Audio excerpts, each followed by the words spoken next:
ओम अज्ञानतिमिरान्धस्य ज्ञानाञ्जनशलाकया चक्षुरुन्मीलितं येन तस्मै श्रीगुरवे नमः।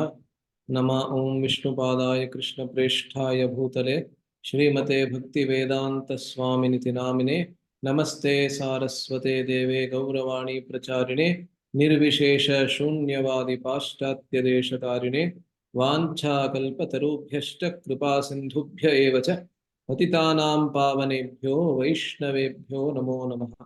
जय श्री कृष्ण चैतन्य प्रभु नित्यानंद श्री अद्वैत गदाधर श्रीवासादि गौर भक्तवृंद। हरे कृष्ण कृष्ण कृष्ण हरे हरे, हरे राम राम राम हरे हरे।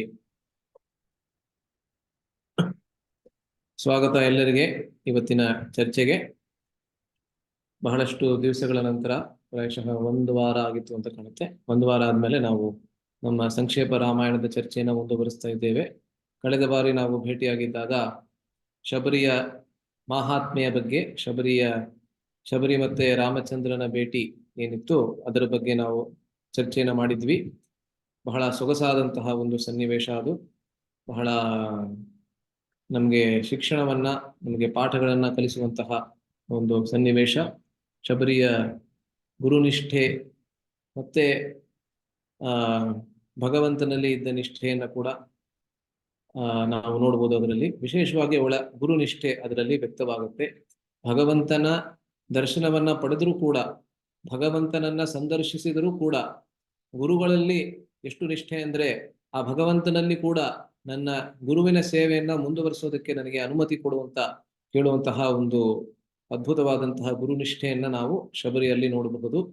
ಅದರ ಬೇರೆ ಬೇರೆ ಪಾಠಗಳು ಏನಿದೆ ಅದನ್ನು ಕೂಡ ನಾವು ಚರ್ಚೆ ಮಾಡಿದ್ವಿ. ಇವತ್ತು ನಾವು ಮುಂದುವರಿತಾ ಇದ್ದೇವೆ.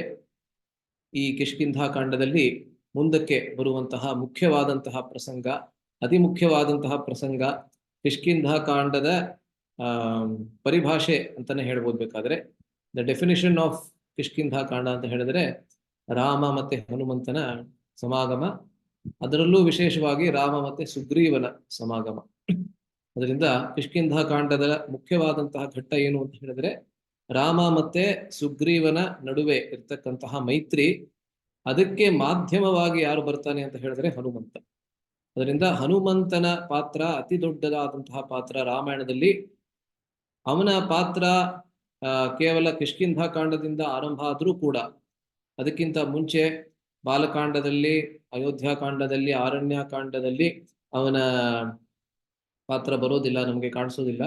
ಕಿಷ್ಕಿಂಧಾ ಕಾಂಡದಲ್ಲಿ ಆರಂಭ ಆದರೂ ಕೂಡ ಬಹಳ ಮುಖ್ಯವಾದಂತಹ ಪಾತ್ರ, ಅತಿ ಮುಖ್ಯವಾದಂತಹ ಪಾತ್ರ. ಹನುಮಂತನಿಲ್ಲದೆ ನಾವು ರಾಮಾಯಣವನ್ನ ನಾವು ನೆನೆಸ್ಕೊಳ್ಳೋದಕ್ಕೂ ಕೂಡ ಸಾಧ್ಯವಿಲ್ಲ. ಎಲ್ಲರೂ ಖಂಡಿತವಾಗ್ಲೂ ನೀವು ಒಪ್ಪುತ್ತೀರಾ. ಮತ್ತು ನಮಗೆ ವಿಶೇಷವಾಗಿ ಕನ್ನಡಿಗರಿಗೆ ಹನುಮಂತನ ಮೇಲೆ ಒಂದು ವಿಶೇಷವಾದಂತಹ ಪ್ರೀತಿ ಯಾವಾಗ್ಲೂ. ಯಾಕೆಂದ್ರೆ ಕರ್ನಾಟಕದವನು ಅಂತ ನಾವು ದೈಹಿಕ ಪ್ರಜ್ಞೆ ಇದ್ರೂ ಕೂಡ ನಾವು ಇದು ಒಳ್ಳೆ ಪ್ರಜ್ಞೆ ಏನಂದ್ರೆ ಹನುಮಂತ ಕರ್ನಾಟಕದವನು ಅಂತ. ಆ ರೀತಿ ನೀವು ಹೆಮ್ಮೆ ಪಟ್ರೆ ಏನು ತೊಂದರೆ ಇಲ್ಲ ಅಲ್ಲ. ಸೊ ನಮ್ಗೆಲ್ಲರಿಗೂ ಖಂಡಿತವಾಗ್ಲೂ ಹೆಮ್ಮೆ ಇದೆ, ನಮ್ಮ ಕರ್ನಾಟಕದವನು ಕರ್ನಾಟಕದ ಹಂಪೆಯಲ್ಲೇ ಹುಟ್ಟಿದಂತವನು ಅಂತ. ಸೊ ಇರ್ಲಿ, ರಾಮ ಮತ್ತೆ ಹನುಮಂತನ ಸಮಾಗಮ ಅದರ ಚರ್ಚೆಯನ್ನ ಬಹಳ ಸಂಕ್ಷಿಪ್ತವಾಗಿ ಮಾಡಿ, ಅದಾದ್ಮೇಲೆ ರಾಮ ಸುಗ್ರೀವರ ಭೇಟಿಯನ್ನ ನಾವು ಇವತ್ತು ಚರ್ಚೆಯನ್ನ ಮಾಡ್ತೇವೆ ಸಂಕ್ಷೇಪ ರಾಮಾಯಣದ ಪ್ರಕಾರ. ಸೊ ನನ್ನ ಸ್ಕ್ರೀನ್ ಅನ್ನ ಶೇರ್ ಮಾಡ್ಕೊತಾ ಇದ್ದೀನಿ.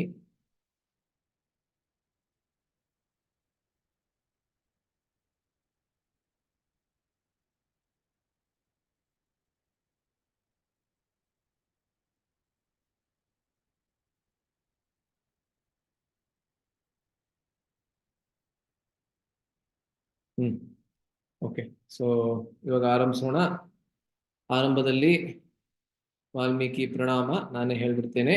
ಪೂಜಂತಂ ರಾಮ ರಾಮೇತಿ ಮಧುರಂ ಮಧುರಾಕ್ಷರಂ ಆರುಹ್ಯ ಕವಿತಾ ಶಾಖಾಂ ವಂದೇ ವಾಲ್ಮೀಕಿ ಕೋಕಿಲಂ ವಾಲ್ಮೀಕೇರ್ಮುನಿ ಸಿಂಹಸ್ಯ ಕವಿತಾವನಚಾರಿಣಃ ಶೃಣ್ವನ್ ರಾಮ ಕಥಾನಾದಂ ಕೋ ನ ಯಾತಿ ಪರಾಂ ಗತಿಂ ಯಪ್ಪಿಬನ್ ಸತತಂ ರಾಮ ಚರಿತಾಮೃತ ಸಾಗರಂ ಅತೃಪ್ತಸ್ಥಂ ಮುನಿಂ ವಂದೇ ಪ್ರಾಚೇತಃ ಸಮಕಲ್ಮಷಂ.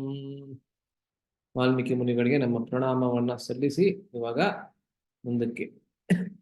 ಇದು 53 ಮತ್ತೆ 54 ಎರಡು ಶ್ಲೋಕಗಳಿಗೆ ಒಂದೇ ವ್ಯಾಖ್ಯಾನ. ಅದರಿಂದ ಇದರ ಚರ್ಚೆಯನ್ನು ಮಾಡೋಣ. ನನ್ನ ಹಿಂದೆ ಮಹೇಶ್ವರಿ ಮಾತಾಜಿ ಮತ್ತೆ ಜಯಮೂರ್ತಿ ರಾಧಾ ಮಾತಾಜಿ ಅವರು ಆಗ್ಲೇ ಕೈ ಎತ್ತಿದ್ದಾರೆ. ಮಹೇಶ್ವರಿ ಮಾತಾಜಿ ದಯವಿಟ್ಟು ನನ್ನಿಂದ ಹೇಳ್ಬೋದು ಶ್ಲೋಕವನ್ನ, ಮುಂದಿನ ಶ್ಲೋಕವನ್ನ ಜಯಮೂರ್ತಿ ಮಾತಾಜಿ ಅವರು ನನ್ನಿಂದ ಹೇಳ್ಬೋದು. ದಯವಿಟ್ಟು ನನ್ನಿಂದ ಹೇಳಿ. ಪಂಪಾ ತೀರೆ ಹನುಮತಾ ಸಂಗತಃ ವಾನರೇಣ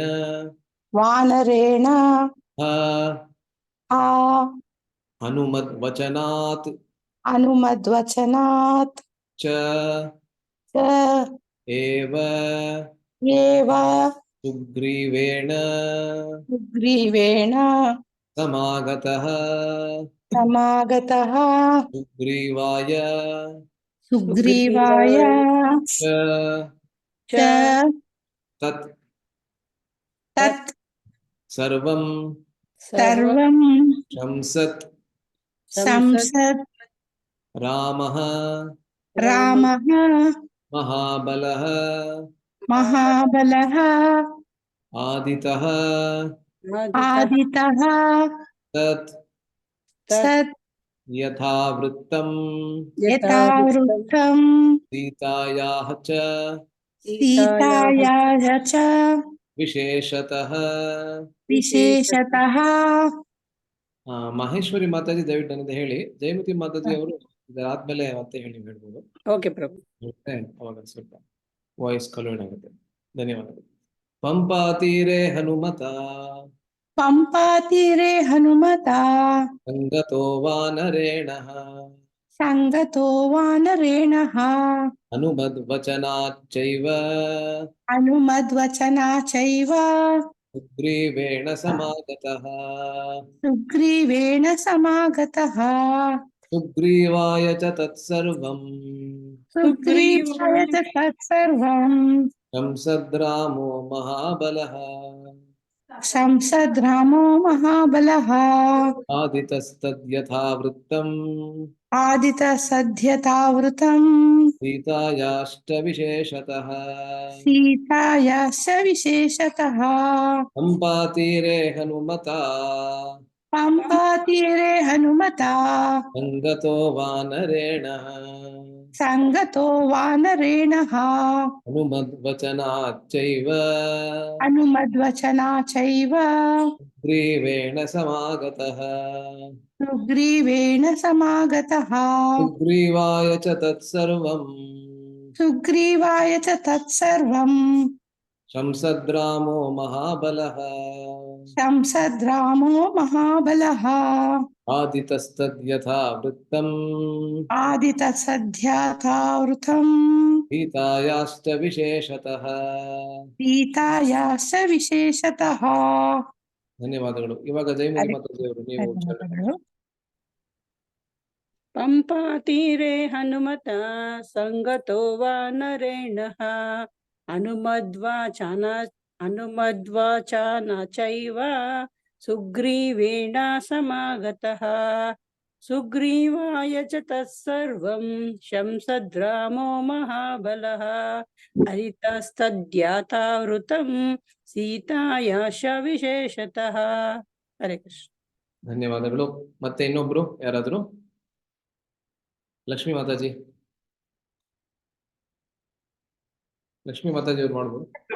ಪಂಪಾ ತೀರೆ ಹನುಮತಾ ಸಂಗತೋ ವಾನರೇಣಃ ಹನುಮದ್ವಚನಾಚ್ಚೈವ ಸುಗ್ರೀವೇಣ ಸಮಾಗತಃ ಸುಗ್ರೀವಾಯ ಚ ಸತ್ಸರ್ವಂ ಸಂಸದ್ ರಾಮೋ ಮಹಾಬಲಃ ಆದಿತಸ್ತದ್ಯಥಾವೃತ್ತಂ ಸೀತಾಯಾಶ್ಚ ವಿಶೇಷತಃ.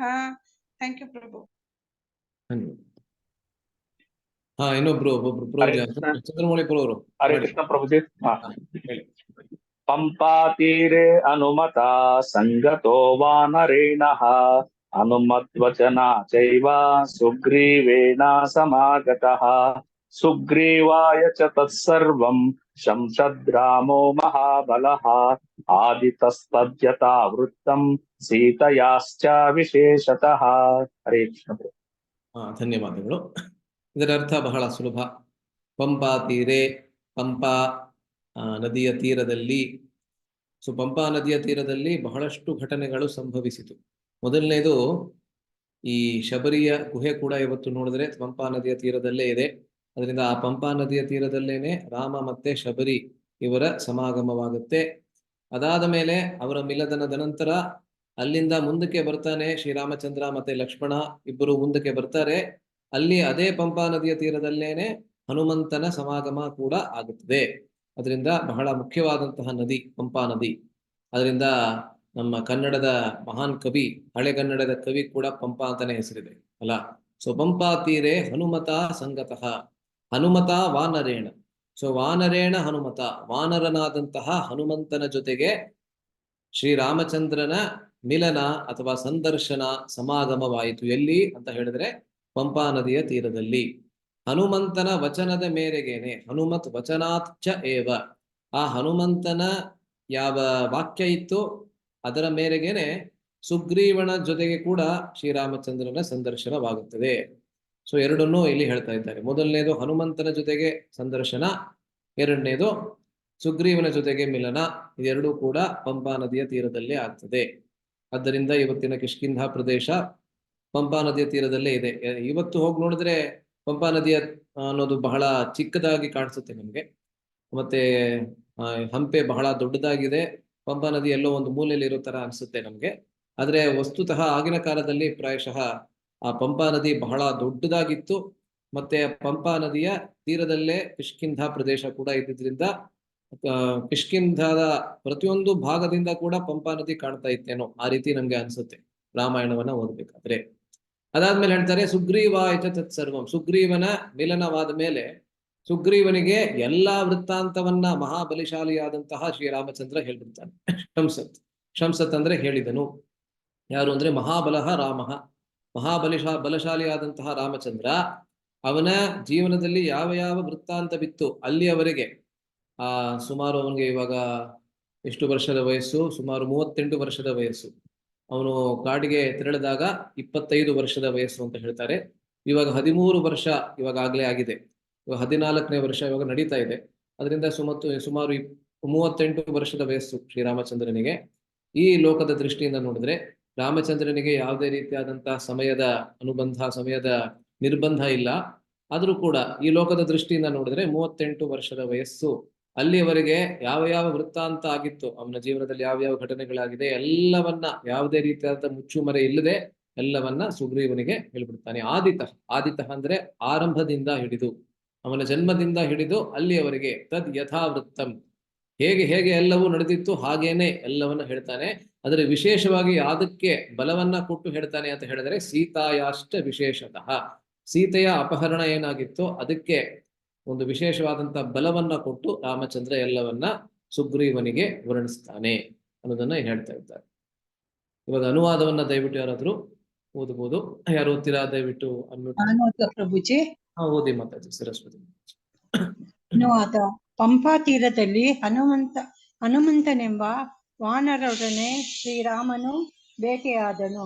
ಆ ಹನುಮಂತನ ಮಾತಿನಿಂದಲೇ ಆಮೇಲೆ ಸುಗ್ರೀವನನ್ನು ಬೇಟೆಯಾದನು. ಮಹಾಬಲಶಾಲಿಯಾದ ಶ್ರೀರಾಮನು ಸುಗ್ರೀವನಿಗೆ ತನ್ನ ಕಥೆಯೆಲ್ಲವನ್ನು ಮೊದಲಿನಿಂದಲೂ ಹಿಡಿದು ಅಲ್ಲಿಯವರೆಗೂ ನಡೆದಂತೆ ವಿಶೇಷವಾಗಿ ಸೀತಾಪಹಾರನ ವೃತ್ತಾಂತವನ್ನು ಹೇಳಿದನು. ಹರೇ ಕೃಷ್ಣ ಪ್ರಭುಜಿ, ಧನ್ಯವಾದಗಳು. ಸೊ ಇವಾಗ ವ್ಯಾಖ್ಯಾನ ನೋಡೋಣ. ಪಂಪಾ ಎಂಬುದು ಒಂದು ಸರೋವರದ ಹೆಸರು. ಸೊ ಇಲ್ಲಿ ನದಿ ಅನ್ನೋದಕ್ಕಿಂತ ಸರೋವರ ಅಂತ ಹೇಳ್ತಾ ಇದ್ದಾರೆ. ಒಂದು ಲೇಕ್ ಅಲ್ಲ, ನಿಜವಾಗ್ಲೂ ಒಂದು ಕೆರೆನೇ ಅದು. ಇವತ್ತು ಹೋಗಿ ನೋಡಿದಾಗ ನದಿ ಅಲ್ಲ, ಅದು ಕೆರೆನೇ. ಆದ್ರೆ ಪಾರಂಪರಿಕವಾಗಿ ಪಂಪಾ ನದಿ ಅಂತ ಎಲ್ಲರೂ ಹೇಳ್ಕೊಂಡು ಬಂದಿದ್ದಾರೆ. ಮುಂಚೆ ಏನಾದ್ರೂ ನದಿ ಆಗಿತ್ತೋ ಗೊತ್ತಿಲ್ಲ. ಆದ್ರೆ ರಾಮಾಯಣದ ಸಂದರ್ಭದಲ್ಲಂತೂ ಕೆರೆ ಅಂತಾನೆ ನಮ್ಗನ್ಸುತ್ತೆ ವ್ಯಾಖ್ಯಾನ ಎಲ್ಲ ನೋಡಿದ್ರೆ. ಸೊ ಒಂದು ಸರೋವರದ ಹೆಸರು. ಶ್ರೀರಾಮಚಂದ್ರ ಹನುಮಂತನನ್ನು ಸಂಧಿಸಿದ್ದು ಇದರ ದಡದಲ್ಲಿನ ಕಾಡಿನಲ್ಲಿ. ಸೊ ಅದರ ತೀರದಲ್ಲಿ ಒಂದು ಕಾಡು, ಅದರಲ್ಲಿ ರಾಮಚಂದ್ರನನ್ನ ಹನುಮಂತ ಭೇಟಿಯಾಗ್ತಾನೆ, ಅಥವಾ ಹನುಮಂತನನ್ನ ರಾಮಚಂದ್ರ ಭೇಟಿಯಾಗ್ತಾನೆ. ರಾಮಚಂದ್ರ ಲಕ್ಷ್ಮಣನೊಡನೆ ಹನುಮಂತನನ್ನ ಭೇಟಿಯಾಗ್ತಾನೆ. ಅದು ವಿರಹಿಗಳ ಪ್ರಾಣಾಪಹಾರ ಮಾಡುವಷ್ಟು ಶೃಂಗಾರ ಭಾವ ಕೆರಳಿಸುವ ಮನಮೋಹಕ ಸೌಂದರ್ಯ ಭರಿತ ಅರಣ್ಯ. ನಿಮ್ಮಲ್ಲಿ ಎಷ್ಟು ಜನ ಹಂಪೆಗೆ ಹೋಗಿದ್ದೀರಾ? ದಯವಿಟ್ಟು ಕೈಯನ್ನ ಎತ್ತಿ ಇಲ್ಲಿ Zoom ನಲ್ಲಿ. ಹಂಪೆಗೆ ಯಾರ್ಯಾರು ಹೋಗಿದ್ದೀರಾ? ಕೈಯನ್ನ ದಯವಿಟ್ಟು ಎತ್ತಿ. Zoom ನಲ್ಲಿ 3 ಜನನಾ? ನಿಜವಾಗ್ಲು 1 2 3 ಇವಾಗ 6 ಜನ. 6 ಜನನಾ? ಇವಾಗ ಇಲ್ಲಿ 77 ಜನ ಇದ್ದೀವಿ ನಾವು. 28 ಜನ ನನ್ನನ್ನು ಸೇರಿಸಿ. ನಾನು ಖಂಡಿತವಾಗ್ಲೂ ಹೋಗಿದ್ದೀನಿ. ನನ್ನ ಜೊತೆಗೆ 7 ಜನ, ಅಂದ್ರೆ 20 ಜನ ಹೋಗಿಲ್ವಾ? ನಿಜವಾಗ್ಲು ಕರ್ನಾಟಕದವ್ರು ನಾವೆಲ್ಲ ಹಂಪೆಗೆ ಹೋಗಿಲ್ವಾ? ಇವಾಗ ಮತ್ತೆ 6 ಆಯ್ತು. ಒಬ್ರು ಕೈಯನ್ನ ಇಳಿಸ್ಬಿಟ್ರು. ಯಾರ್ಯಾರು ಹೋಗಿಲ್ಲ ದಯವಿಟ್ಟು ಹೋಗ್ಬಿಟ್ಟು ಬನ್ನಿ. ಬಹಳ ಸುಂದರವಾದಂತ ಪ್ರದೇಶ ನೋಡಿ. ಅದರ ಸೌಂದರ್ಯದ ವರ್ಣನೆಯನ್ನ ರಾಮಾಯಣದಲ್ಲಿ ಮಾಡ್ತಾ ಇದ್ದಾರೆ. ಎಂತಹ ಸುಂದರವಾದಂತ ಪ್ರದೇಶ ಅದು ಅಂತ ಹೇಳಿದ್ರೆ, ಅದು ವಿರಹಿಗಳ ಪ್ರಾಣಾಪಹಾರ ಮಾಡುವಷ್ಟು. ಸನ್ಯಾಸಿಗಳು ಕೂಡ ಹಂಪೆಗೆ ಹೋದ್ರೆ ತಮ್ಮ ಸನ್ಯಾಸವನ್ನ ಬಿಟ್ಬಿಡ್ತಾರಂತೆ. ಅದಕ್ಕೆ ಸನ್ಯಾಸಿಗಳು ಅಲ್ಲಿಗೆ ಹೋಗೋದನ್ನ ಸ್ವಲ್ಪ ಅವರು ಕಂಟ್ರೋಲ್ ಮಾಡ್ಕೋತಾರೆ ಅಲ್ಲ. ಹಾಗಿಲ್ಲ, ಆದ್ರೂ ನಾನು ಹೇಳ್ತಾ ಇದ್ದೀನಿ ಅಷ್ಟೇ, ಜೋಕಿಗೆ ಹೇಳಿದೆ ಅಷ್ಟೇನೆ. ಅವರು ಅಲ್ಲಿಗೆ ಹೋಗ್ತಾರೆ ಕೇವಲ ರಾಮಚಂದ್ರನ ಪಾದಾನುಗಮನವನ್ನ ಮಾಡೋದಕ್ಕೆ ಹೋಗ್ತಾರೆ ಅಷ್ಟೇ ಹಂಪೆಗೆ. ಅಲ್ಲಿನ ಸೌಂದರ್ಯವನ್ನ ಆಲಿಸೋದಕ್ಕೆಲ್ಲ ಅವ್ರು ಹೋಗೋದಿಲ್ಲ. ಅಂದ್ರೆ ಏನ್ ಹೇಳಕ್ ಬರ್ತಾ ಇದೀನಿ ಅಂತ ಹೇಳಿದ್ರೆ, ಅಷ್ಟು ಸುಂದರವಾದಂತಹ ಪ್ರದೇಶ. ನಾವು ಭಕ್ತಿ ರಸಾಮೃತ ಸ್ವಾಮಿ ಮಹಾರಾಜರ ಜೊತೆಗೆ ಹೋಗಿದ್ದೀವಿ. ಅಲ್ಲಿ ಯಾವಾಗ್ಲೂ ಬರ್ತಾರೋ ಯಾವಾಗ್ಲೂ ಮಹಾರಾಜರು ವಿಶೇಷವಾಗಿ ಆಂಜನೇಯ ಪರ್ವತ, ಅಂಜನಾದ್ರಿ ಪರ್ವತ ಅದನ್ನ ಹತ್ತುವಾಗ ಸಂಪೂರ್ಣವಾದಂತಹ ಹಂಪೆಯ ಒಂದು ಬಹಳ ಅದ್ಭುತವಾದಂತಹ ದೃಷ್ಟಿ ನಮಗೆ ಕಾಣಿಸುತ್ತೆ. ಅದು ದೃಶ್ಯ ಹಂಪೆಯ ದೃಶ್ಯ ಬಹಳ ಸುಂದರವಾಗಿ ನಮ್ಗೆ ಕಾಣಿಸುತ್ತೆ. ಅಷ್ಟು ಸುಂದರವಾಗಿದೆ ಅಂದ್ರೆ ಮಹಾರಾಜರು ಯಾವಾಗ್ಲೂ ಅದರ ಬಗ್ಗೆ ಮಾತಾಡದೆ ಬಿಡೋದೇ ಇಲ್ಲ. ಸೊ ನಾವೆಲ್ಲ ಕಳೆದ ಬಾರಿ ಕೂಡ ನಾವು ಹೋಗಿದ್ದಾಗ 2 ವರ್ಷಗಳ ಹಿಂದೆ ಮಹಾರಾಜರ ಜೊತೆಗೆ ನಾವು ಹತ್ತಾ ಇದ್ವಿ ಇದು ಅಂಜನಾದ್ರಿ ಪರ್ವತವನ್ನ. ಪ್ರತಿಯೊಂದು ಸ್ಥಳದಲ್ಲೂ ಕೂಡ ಮಹಾರಾಜರು ನಿಂತು ಆ ಸೌಂದರ್ಯವನ್ನ ನಮ್ಮೆಲ್ಲರಿಗೆ ವರ್ಣಿಸ್ತಾ ಇದ್ರು. ಸೊ ಅಷ್ಟು ಸುಂದರವಾದಂತಹ ಸ್ಥಳ, ಸೌಂದರ್ಯ ಭರಿತವಾದಂತಹ ಅರಣ್ಯ, ಅಂದ್ರೆ ಶೃಂಗಾರ ಭಾವ ಕೆರಳಿಸುವ ಮನಮೋಹಕ ಸೌಂದರ್ಯ ಭರಿತ ಅರಣ್ಯ. ಇಲ್ಲಿ ಶ್ರೀರಾಮಚಂದ್ರನಿಗೆ ಸೀತಾ ವಿರಹಕ್ಕೆ ಔಷಧ ದೊರೆಯಿತು ನೋಡಿ. ಅಲ್ಲಿಗೆ ಬರುವವರೆಗೆ ಆ ಪಂಪಾ ನದಿಯ ತೀರಕ್ಕೆ ಅಂದ್ರೆ ಕಿಷ್ಕಿಂಧ ಪ್ರದೇಶಕ್ಕೆ ಬರುವವರೆಗೆ ರಾಮಚಂದ್ರನಲ್ಲಿ ಅತೀವ ದುಃಖ, ಸೀತಾಪಹರಣದ ದುಃಖ ಬಹಳ ಕಾಡ್ತಾ ಇತ್ತಂತೆ ರಾಮಚಂದ್ರನಿಗೆ. ಅದಾದ್ಮೇಲೆ ಕೂಡ ಕಾಡ್ತಾನೆ ಇತ್ತು. ಇವತ್ತು ಕೂಡ ನೀವು ಅದ್ಯಾವ್ದದು ರಾಮಚಂದ್ರ ಕೊರಗ್ತಾ ಇರ್ತಾನಲ್ಲ, ಅದ್ಯಾವ್ದು ಪರ್ವತ ಅದು? ಅದನ್ನ ಇದು ಪ್ರಭುಜಿ ಪ್ರಸರಣ ಪರ್ವತ ಅಲ್ಲಲ್ಲ, ಅಲ್ಲಿ ಅದೇ ಒಂದು ದೇವಸ್ಥಾನ ಇದೆಯಲ್ಲ, ಆ ದೇವಸ್ಥಾನಕ್ಕೆ ಹೆಸರೇನದು ಹಂಪೆಯಲ್ಲಿ? ಮಾಲ್ಯವಂತ ಮಾಲ್ಯವಂತ ಪರ್ವತ. ಮಾಲ್ಯವಂತ ಪರ್ವತ, ಧನ್ಯವಾದ. ಮಾಲ್ಯವಂತ ಪರ್ವತಕ್ಕೆ ಹೋದ್ರೆ ಇವತ್ತು ಕೂಡ ನಾವು ನೋಡ್ತೀವಿ ಅಲ್ಲಿನ ಸ್ಥಳೀಯ ಬ್ರಾಹ್ಮಣರಿಗೆ, ಆ ತುಳಸಿದಾಸರ ಪಂಥದವರಿದ್ದಾರೆ ಅಲ್ಲಿ, ಅವರು ಕೇಳಿದ್ರೆ ಅವರು ಅದನ್ನೇ ಹೇಳ್ತಾರೆ, ರಾಮಚಂದ್ರ ಇಲ್ಲಿ ಬಹಳ ಅತೀವ ಕೊರಗ್ತಾ ಇದ್ದ ಅಂತ. ಆದ್ರೂ ಕೂಡ ಮುಂಚೆ ಕೊರಗ್ತಾ ಇದ್ದಷ್ಟು ಅಲ್ಲಿ ಕಿಷ್ಕಿಂಧ ಪ್ರದೇಶದಲ್ಲಿ ಕೊರಗ್ತಾ ಇರ್ಲಿಲ್ವಂತೆ ರಾಮಚಂದ್ರ. ಏನಕ್ಕೆ ಅಂತ ಹೇಳಿದ್ರೆ ಅಲ್ಲಿ ಒಂದು ಔಷಧಿ ದೊರೆಯಿತು ಅವನಿಗೆ. ಅವನ ಏನು ದುಃಖ ಇತ್ತು, ಅವನು ಯಾವ ಒಂದು ವಿರಹವನ್ನ ಅನುಭವಿಸ್ತಾ ಇದ್ದ ಸೀತೆಯಿಂದ, ಅದಕ್ಕೆ ಒಂದು ಔಷಧಿ. ಯಾವ ಔಷಧಿ ಅಂತ ಹೇಳಿದ್ರೆ ನೋಡಿ ಅದ್ಭುತವಾಗಿ ಹೇಳ್ತಾ ಇದ್ದಾರೆ, ಹನುಮಂತನ ಸೇವಾ ಲಾಭ, ಅದು ಔಷಧಿ ಅಲ್ಲ. ಹನುಮಂತನಂತಹ ಸೇವಕ ಇದಕ್ಕಿಂತ ಮುಂಚೆ ರಾಮಚಂದ್ರನಿಗೆ ಇರಲಿಲ್ಲ. ಹೌದು, ಲಕ್ಷ್ಮಣ ಅತ್ಯದ್ಭುತವಾದಂತಹ ಸೇವಕ, ಅದರಲ್ಲಿ ಯಾವುದೇ ಪ್ರಶ್ನೆ ಇಲ್ಲ. ಆದ್ರೂ ಹನುಮಂತನ ಸಮಾಗಮದ ನಂತರ ರಾಮಚಂದ್ರನಲ್ಲಿ ಒಂದು ವಿಶೇಷವಾದಂತಹ ಸ್ಫೂರ್ತಿ, ಒಂದು ಹುರುಪು ರಾಮಚಂದ್ರನಲ್ಲಿ ಬಂತಂತೆ.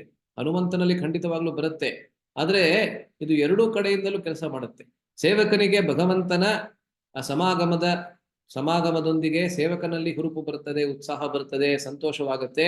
ಅದೇ ರೀತಿಯಲ್ಲಿ ಭಗವಂತನಿಗೆ ಕೂಡ, ಭಗವಂತನಿಗೆ ನಿಜವಾಗ್ಲೂ 10 ಪಟ್ಟು ಹೆಚ್ಚು ಸಂತೋಷವಾಗುತ್ತೆ, 10 ಪಟ್ಟು ಹೆಚ್ಚು ಅವನಿಗೆ ಉತ್ಸಾಹ ಬರುತ್ತೆ ಅಂತ ಆಚಾರ್ಯರೆಲ್ಲರೂ ಹೇಳೋದು. ಅದೇ ವೈಷ್ಣವ ದರ್ಶನ, ವೈಷ್ಣವ ತತ್ವದ ಒಂದು ವೈಶಿಷ್ಟ್ಯತೆ, ಅಂದ್ರೆ ವಿಶೇಷತೆ ಏನಂದ್ರೆ ಭಗವಂತನಿಗೆ ಬಹಳ ಇನ್ನೂ ಹೆಚ್ಚು ಹುರುಪಿದೆ. ನಮ್ಮನ್ನ ಸಂದರ್ಶಿಸಬೇಕು ಅಂತ ಒಂದು ಜೀವಿಗೆ ಎಷ್ಟು ಹುರುಪಿದೆ, ಅದಕ್ಕಿಂತ ಹೆಚ್ಚು ಹುರುಪು ಭಗವಂತನಿಗೆ ಇದೆ ಅಲ್ಲ. ಅದರಿಂದ ರಾಮಚಂದ್ರನಿಗೆ ಔಷಧಿ ದೊರಕಿದ್ದು ಯಾವ ರೂಪದಲ್ಲಿ ಅಂತ ಹೇಳಿದ್ರೆ, ಹನುಮಂತನ ಸೇವೆಯ ರೂಪದಲ್ಲಿ. ಸೀತಾ ವಿರಹದಿಂದ ಅವನಿಗೆ ಒಂದು ಔಷಧಿಯ ಲಾಭ ಆಯಿತು ಎಂಬುದಾಗಿ ಇಲ್ಲಿ ಹೇಳ್ತಾ ಇದ್ದಾರೆ. ಹನುಮಂತನೆಂದು ಅವನನ್ನು ಇಲ್ಲಿ ಕರೆದದ್ದು ಮುಖದಲ್ಲೇ ಅವನಷ್ಟು ವೀರನೆಂಬುದು ಕಾಣುತ್ತಿತ್ತೆಂದು ಸೂಚಿಸಲು. ಸೊ ಹನುಮದ್ ವಚನಾತ್ ಅಂತ ಏನ್ ಬರ್ತಾ ಇದೆ, ಮತ್ತೆ ಹನುಮತ ಸಂಗತಃ ಅಂತ ಏನ್ ಬಂತು, ಹನುಮಂತ ಅಂತಾನೆ ಇಲ್ಲಿ ಕರಿತಾ ಇದ್ದಾರೆ ನಾರದ ಮುನಿಗಳು. ಏನಕ್ಕೆ ಅಂತ ಹೇಳಿದ್ರೆ ಅದಕ್ಕೆ ಮತ್ತೊಂದು ಅರ್ಥ, ನಿಜವಾದಂತ ಅರ್ಥ ಹನುಮಂತ ಅಂದ್ರೆ ಏನು ಯಾರಿಗಾರು ಗೊತ್ತಿದ್ಯಾ? ಹನುಮಾನ್, ಸಂಸ್ಕೃತದಲ್ಲಿ ಹನುಮಾನ್ ಆ ಶಬ್ದಕ್ಕೆ ಏನ್ ಅರ್ಥ ಯಾರಿಗಾರು ಗೊತ್ತಿದ್ಯಾ? ಪ್ರಭುಜಿ ದವಡೆ. ದವಗಳು. ನೀವು ನಿಕಟ ಬಂದಿದ್ದೀರಾ, ಆದ್ರೆ ಪೂರ್ತಿ ಅರ್ಥ ಏನು? ನೀವು ಹತ್ರ ಬಂದಿದ್ದೀರಾ, ಬಹಳ ಹತ್ರ ಬಂದಿದ್ದೀರಾ. ಕೆನ್ನೆ ಊದ್ಕೊಂಡಿರೋದಕ್ಕೆ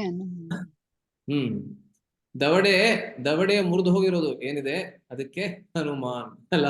ನಮಗೆ ಗೊತ್ತಿದೆ ಚಿಕ್ಕ ವಯಸ್ಸಿನಲ್ಲಿ ಹನುಮಂತ ಯಾವಾಗ ಆ ಸೂರ್ಯನನ್ನ ಒಂದು ಹಣ್ಣು ಅಂತ ಅಂದ್ಕೊಂಡು ಅದಕ್ಕೆ ಅದರ ದಿಕ್ಕಿನಲ್ಲಿ ಜಿಗಿದ, ಅವಾಗ ಅವನು ಸ್ವರ್ಗಲೋಕಕ್ಕೆ ಹೋಗ್ತಾ ಇರ್ಬೇಕಾದ್ರೆ ಇಂದ್ರ ಇವನು ನಮ್ಮ ಸ್ವರ್ಗಲೋಕವನ್ನೇ ಆಕ್ರಮಿಸೋದಕ್ಕೆ ಬರ್ತಾ ಇದ್ದಾನೆ ಅಂತ ಅಂದ್ಕೊಂಡು ಇಂದ್ರ ತನ್ನ ವಜ್ರಾಯುಧದಿಂದ ಅವನ ದವಡೆಯ ಮೇಲೆ, ಹನುಮಂತನ ದವಡೆಯ ಮೇಲೆ ಒಂದು ಪಟಾರ್ ಅಂತ ಹೊಡಿತಾನೆ. ಅದರಿಂದ ಅವನ ದವಡೆ ಮುರಿದೋಗುತ್ತೆ. ಹನುಮಂತನ ದವಡೆ ಮುರಿದು ಆ ಒಂದು ಅಪಾರವಾದಂತಹ ಯಾವ ಅದು ಬಡಿತ ಬಿತ್ತು ಅವನ ಮೇಲೆ, ಅದನ್ನ ತಾಳಕ್ಕಾಗದೆ ಅವನು ವಾಪಸ್ಸು ಭೂಮಿಯ ಕಡೆಗೆ ಬೀಳ್ತಾ ಇರ್ತಾನೆ. ಅವಾಗ ಸೂರ್ಯನೇ ಬಂದು ಅವನನ್ನ ಕಾಪಾಡ್ತಾನೆ ಎಂಬುದಾಗಿ ಹೇಳ್ತಾರೆ ಹನುಮಂತನ ಕಥೆಯಲ್ಲಿ. ಸೊ ಆವಾಗ ಅವನ ದವಡೆ ಮುರಿದು ಹೋಗಿದ್ದರಿಂದ ಅವನಿಗೆ ಹನುಮಾನ್ ಅಂತ ಬಂತು ಹೆಸರು ಅಲ್ಲ. ಸೊ ಹನುಮಂತ ಅನ್ನೋದು ಅವನ ಹುಟ್ಟಿನ ಹೆಸರು ಅಲ್ಲ. ಅದು ಯಾರು ಕೂಡ ತನ್ನ ಮಗನನ್ನ ದವಡೆ ಮುರಿದಂತವನು ಅಂತ ಹೆಸರು ಇಡೋದಿಲ್ಲ ಅಲ್ವಾ. ಸೊ ಹನುಮಂತನ ನಿಜವಾದಂತ ಹೆಸರು ಏನು ಯಾರಿಗಾರು ಗೊತ್ತಿದ್ಯಾ? ಹುಟ್ಟಿನ ಹೆಸರು, ಇದು ನಾನು ಮುಂಚೆ ಹೇಳಿದ್ನೋ ಇಲ್ವೋ ಗೊತ್ತಿಲ್ಲ ನಾನು. ಹುಟ್ಟಿನ ಹೆಸರು ಹನುಮಂತನದು ಸುಂದರ ಅಂತ ಹೇಳ್ತಾರೆ. ಸುಂದರ. ಸೊ ಸುಂದರ ಕಾಂಡದಲ್ಲಿ ಇದರ ವ್ಯಾಖ್ಯಾನ ಬರುತ್ತೆ. ಸುಂದರೇ ಸುಂದರಿ ಸೀತಾ, ಸುಂದರೇ ಸುಂದರಿ ಕಥಾ, ಸುಂದರೇ ಸುಂದರಿ ಲಂಕಾ, ಸುಂದರೇ ಕಿಮ್ನ ಸುಂದರ ಮಾರಿತಿ ಒಂದು ಬಹಳ ಅದ್ಭುತವಾದಂತಹ ಶ್ಲೋಕವನ್ನ ವ್ಯಾಖ್ಯಾನಕಾರರು ಬರೀತಾರೆ. ಅದರಲ್ಲಿ ಸುಂದರವಾದಂತಹ ಸಂದೇಶವನ್ನ ಸುಂದರಿಯಾದಂತಹ ಸೀತೆಗೆ ಸುಂದರನಾದಂತಹ ರಾಮಚಂದ್ರನು ಸುಂದರವಾದಂತಹ ಭಾರತ ದೇಶದಿಂದ ಸುಂದರವಾದಂತಹ ಲಂಕೆಯ ಪ್ರದೇಶದವರೆಗೆ ಸುಂದರನ ಮೂಲಕ ಕಳುಹಿಸಿದನು ಎಂಬುದಾಗಿ ಹೇಳ್ತಾರೆ. ಎಲ್ಲ ಸುಂದರ ಕಾಂಡದಲ್ಲಿ ಅಲ್ಲ. ಏನೇನ್ ಸುಂದರ? ಮೊದಲನೇದು ಲಂಕೆ ಸುಂದರ, ಆಮೇಲೆ ಭಾರತ ಸುಂದರ, ಎರಡನೇದು ಸೀತೆ ಸುಂದರಿ, ಆಮೇಲೆ ರಾಮಚಂದ್ರ ಸುಂದರ, ಅದಾದ್ಮೇಲೆ ಆ ಸಂದೇಶ ಏನು ರಾಮಚಂದ್ರ ಕಳಿಸ್ದ ಅದು ಬಹಳ ಸುಂದರ. ಎಲ್ಲದಕ್ಕಿಂತ ಮುಖ್ಯವಾಗಿ ಯಾರ ಮೂಲಕ ಆ ಸಂದೇಶವನ್ನ ಕಳಿಸ್ತಾನೆ, ಯಾರ ಮೂಲಕ ಅಂತ ಹೇಳಿದ್ರೆ ಸುಂದರನ ಮೂಲಕ. ಸುಂದರ ಅಂದ್ರೆ ಅಲ್ಲಿ ಹನುಮಂತ ಅಲ್ಲ. ಸೊ ಹನುಮಂತ ಬಹಳ ಸುಂದರನಾಗಿದ್ದರಿಂದ ಅಂಜನಾದೇವಿ ಅವನಿಗೆ ಸುಂದರ ಎಂಬಂತಹ ಹೆಸರನ್ನ ಇಡ್ತಾಳೆ. ಆದ್ರೆ ಹನುಮಾನ್ ಅನ್ನೋದು ಆಮೇಲೆ ಬಂದಂತಹ ಹೆಸರು. ಇವತ್ತು ನಮ್ಗೆ ಆಮೇಲೆ ಬಂದಂತಹ ಹೆಸರೇ ಹೆಚ್ಚು ನಮ್ಗೆ ಗೊತ್ತಿದೆ, ಮುಂಚಿನ ಹೆಸರು ನಮ್ಗೆ ಗೊತ್ತಿಲ್ಲ. ಏನು ತೊಂದರೆ ಇಲ್ಲ. ಹನುಮಂತನಿಗೆ ಹನುಮಾನ್ ಅಂತ ಕರೆದ್ರು ಅಥವಾ ಸುಂದರ ಅಂತ ಕರೆದ್ರು ಹನುಮಂತನಿಗೆ ಯಾವುದೇ ಬೇಜಾರಿಲ್ಲ. ಹನುಮಂತನಿಗೆ ಅಷ್ಟೇ ಸಂತೋಷವಾಗುತ್ತೆ. ಸೊ ಪರಂಪರಾಗತವಾಗಿ ನಾವು ಹನುಮಾನ್ ಅಂತಾನೆ ಕರ್ಕೊಂಡು ಬಂದಿದ್ದೇವೆ. ಸೊ ಹನುಮಂತನೆಂದು ಇಲ್ಲಿ ಏನಕ್ಕೆ ಕರಿತಾ ಇದ್ದಾರೆ ಅಂದ್ರೆ ಮತ್ತೊಂದು ಅರ್ಥ ಹನುಮಾನ್ ಎಂಬಂತ ಶಬ್ದಕ್ಕೆ ಏನು ಅಂತ ಹೇಳಿದ್ರೆ ಹನುಮಾನ್ ಅಂತ ಹೇಳಿದ್ರೆ ಅಪ್ರತಿಮವಾದಂತಹ ವೀರ್ಯವನ್ನ ಉಳ್ಳುವಂತಹವನು ಅಂತ ಮತ್ತೊಂದು ಅರ್ಥ ಇಲ್ಲಿ ಹೇಳ್ತಾ ಇದ್ದಾರೆ. ಸೊ ಆ ಒಂದು ಅಪ್ರತಿಮವಾದಂತಹ ವೀರ್ಯ ಇದ್ದಿದ್ರಿಂದ ಅವನನ್ನ ಹನುಮಂತ ಅಂತಾನೆ ಕರೆದು ಇಲ್ಲಿ ಸಂಬೋಧಿಸ್ತಾ ಇದ್ದಾರೆ. ಅವನನ್ನ ಸುಗ್ರೀವ ದೂತ ಅಂತ ಕರಿಬಹುದಾಗಿತ್ತು, ಸುಗ್ರೀವನ ಒಬ್ಬ ಸೇವಕ ಅಂತ ಕರಿಬಹುದಾಗಿತ್ತು. ಆದ್ರೆ ಹನುಮಂತನೇ ಅಂತ ಕರೆದು ಇಲ್ಲಿ ಸಂಬೋಧಿಸ್ತಾ ಇದ್ದಾರೆ ಅಥವಾ ಸೂಚಿಸ್ತಾ ಇದ್ದಾರೆ. ಏನಕ್ಕೆ ಅಂತ ಹೇಳಿದ್ರೆ ಅವನ ಅಪ್ರತಿಮ ವೀರ್ಯಕ್ಕೋಸ್ಕರ.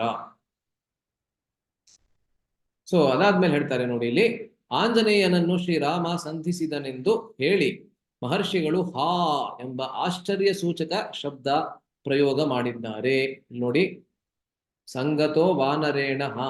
ಸೊ ಸಾಮಾನ್ಯವಾಗಿ ಈ ಶಬ್ದ ಎಲ್ಲಾ ಶ್ಲೋಕಗಳಲ್ಲಿ ಬರೋದಿಲ್ಲ, ಬಹಳ ವಿರಳ, ಇದು ಅಪರೂಪವಾಗಿ ಹಾ ಎಂಬಂತಹ ಶಬ್ದವನ್ನ ಪ್ರಯೋಗ ಮಾಡಲಾಗುತ್ತೆ ಶಾಸ್ತ್ರಗಳಲ್ಲಿ.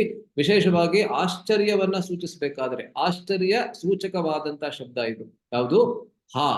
ಏನದು ಆಶ್ಚರ್ಯ ಅಂತ ಹೇಳಿದ್ರೆ ಇಲ್ಲಿ ನೋಡಿ ಹೇಳ್ತಾ ಇದ್ದಾರೆ. ನಾವು ಇದ್ರ ಬಗ್ಗೆ ಸುಮಾರು 1 ತಿಂಗಳ ಹಿಂದೆ ಹನುಮತ್ ಜಯಂತಿಯ ದಿವಸ ನಾವು ಚರ್ಚೆ ಮಾಡಿದ್ವಿ. ನಿಮ್ಮಲ್ಲಿ ಎಷ್ಟೊಂದು ಜನ ಇದ್ರಿ ಅಂತ ಕಾಣುತ್ತೆ.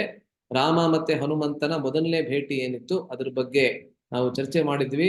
ಅದರಲ್ಲೂ ವಿಶೇಷವಾಗಿ ಹನುಮಂತನ ವಾಕ್ಚಾತುರ್ಯ ಏನಿತ್ತು ಅದನ್ನ ಏನು ರಾಮಚಂದ್ರ ಹಾಡಿ ಹೊಗಳ್ತಾನೆ, 10 ಬಾಯಿಗಳು ಇರೋ ತರ ಹಾಡಿ ಹೊಗಳ್ತಾನೆ, ಅದ್ರ ಬಗ್ಗೆ ನಾವು ಚರ್ಚೆ ಮಾಡಿದ್ವಿ ಅಲ್ಲ. ಸೊ ಅದೇ ರೀತಿಯಲ್ಲಿ ಇಲ್ಲಿ ನಾವು ಚರ್ಚೆ ಮಾಡ್ತಾ ಇರಬೇಕಾದ್ರೆ ಇಲ್ಲಿ ನೋಡಿ, ಇಲ್ಲೇನ್ ಆಶ್ಚರ್ಯವೆಂದರೆ ಕಾಡಿನಲ್ಲಿ ಒಬ್ಬನ ಸರ್ವೈಶ್ವರ್ಯವನ್ನು ಕಳ್ಳರು ಅಪಹರಿಸಿ ಹೋದ ಮೇಲೆ ತಡೆಯಲಾಗದ ದುಃಖದಲ್ಲಿ ಮುಳುಗಿದ ಅವನಿಗೆ ಸ್ವಜನರ ಮುಖಾವಲೋಕನ ದೊರೆತಾಗ ಆಗುವ ಸಮಾಧಾನದಂತೆ ಆಶ್ವಾಸನೆ ದೊರೆಯುವಂತೆ ಈಗ ಸೀತಾ ಸಮಾಗಮದ ಆಶ್ವಾಸನೆಯು ಒಬ್ಬ ವಾನರ ವೀರನ ದರ್ಶನದಿಂದ ದೊರೆಯಿತೆಂದು ಹರ್ಷ ಸೂಚಿಸಲು ಹಾ ಎಂಬಂತಹ ಶಬ್ದವನ್ನ ಇಲ್ಲಿ ಪ್ರಯೋಗ ಮಾಡಲಾಗಿದೆ ಎಂಬುದಾಗಿ ಹೇಳ್ತಾ ಇದ್ದಾರೆ. ಹೇಗೆ ಅಂತ ಹೇಳಿದ್ರೆ ನೋಡಿ, ಇಲ್ಲಿ ಬಹಳ ಅದ್ಭುತವಾದಂತಹ ಒಂದು ದೃಷ್ಟಾಂತ. ಕಾಡಿನಲ್ಲಿ ನಮ್ಮ ಬಹಳ ಅತಿ ಅಮೂಲ್ಯವಾದಂತಹ ಒಂದು ವಸ್ತುವನ್ನ ಕಳ್ಕೊಂಡ್ಬಿಡ್ತೀವಿ ಅಂತ ಹೇಳಿದ್ರೆ ಅವಾಗ ನಮ್ಗೆ ಬಹಳ ದುಃಖವಾಗತ್ತೆ. ಆದ್ರೆ ನಮ್ ಜೊತೆಗೆ ಬೇರೆ ಯಾರು ಇಲ್ಲವೂ ಇಲ್ಲ ಅಂತ ಹೇಳಿದ್ರೆ ಅವಾಗ ದುಃಖ ಇನ್ನೂ ಜಾಸ್ತಿ ಆಗತ್ತೆ. ಯಾಕೆಂದ್ರೆ ದುಃಖ ಯಾವಾಗ ನಾವು ಅನುಭವಿಸ್ತೀವಿ ಅದನ್ನ ನಾವ್ ಹೇಗೆ ಕಡಿಮೆ ಮಾಡ್ಕೋಬಹುದು ಅಂತ ಹೇಳಿದ್ರೆ, ಸಾಮಾನ್ಯವಾಗಿ ನಾವೆಲ್ಲರೂ ಮಾಡುವಂತದ್ದು ಏನು ಅಂತ ಹೇಳಿದ್ರೆ ದುಃಖವನ್ನ ಇತರರ ಜೊತೆಗೆ ಹಂಚ್ಕೊಳ್ಳೋದು. ಅದರಿಂದ ಯಾರು ದುಃಖವನ್ನ ಅನುಭವಿಸ್ತಾ ಇರ್ತಾರೆ ಅದನ್ನ ಹಂಚ್ಕೊಳ್ಳೋದು ಇಲ್ಲ, ಅಂಥವ್ರು ಹೆಚ್ಚು ದುಃಖವನ್ನ ಅನುಭವಿಸ್ತಾರೆ. ಏಕೆಂದ್ರೆ ಒಳಗೊಳಗೇನೆ ಆ ದುಃಖ ಅವ್ರನ್ನ ತಿಂದು ಹಾಕ್ಬಿಡ್ತದೆ ಅಲ್ವಾ. ಸೊ ಅದನ್ನ ಹಂಚ್ಕೊಳ್ಳೋದ್ರಿಂದ ನಮ್ಗೆ ನಮ್ಮ ದುಃಖ ಸ್ವಲ್ಪ ಕಡಿಮೆ ಆಗತ್ತೆ. ಸೊ ಕಾಡಿನಲ್ಲಿ ನಾವೇನಾದ್ರೂ ಬಹಳ ಅತ್ಯಮೂಲ್ಯವಾದಂತಹ ವಸ್ತುವನ್ನ ಕಳ್ಕೊಂಡ್ಬಿಡ್ತೀವಿ ಅಂತ ಹೇಳಿದ್ರೆ ಅವಾಗ ನಾವು ಒಂಟಿಯಾಗಿ ಕೂಡ ಇದ್ರೆ ಅವಾಗ ದುಃಖ ಇನ್ನೂ ಹೆಚ್ಚಾಗತ್ತೆ.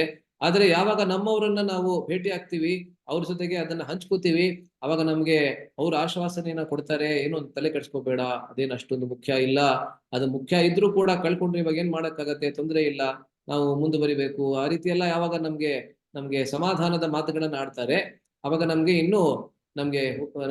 ಒಂದು ಸಮಾಧಾನ ಆದ್ರೂ ಆಗತ್ತೆ. ಕನಿಷ್ಠ ಪಕ್ಷ ಸಮಾಧಾನ ಆಗತ್ತೆ. ಹುರುಪು ಬರದೆ ಹೋದ್ರು, ಉತ್ಸಾಹ ಬರದೆ ಹೋದ್ರು ಕನಿಷ್ಠ ಪಕ್ಷ ಸಮಾಧಾನ ಆದ್ರೂ ಆಗತ್ತೆ ಅಲ್ವಾ. ಸೊ ಅದೇ ರೀತಿಯಲ್ಲಿ ಇವಾಗ ಸೀತೆಯನ್ನ ಕಳ್ಕೊಂಡಿದ್ದಾನೆ ರಾಮಚಂದ್ರ. ಆದ್ರಿಂದ ರಾಮಚಂದ್ರ ಯಾರನ್ನ ಭೇಟಿಯಾದ್ರೂ ಕೂಡ ಲಕ್ಷ್ಮಣನನ್ನ ಭೇಟಿಯಾಗಿದ್ದಾನೆ.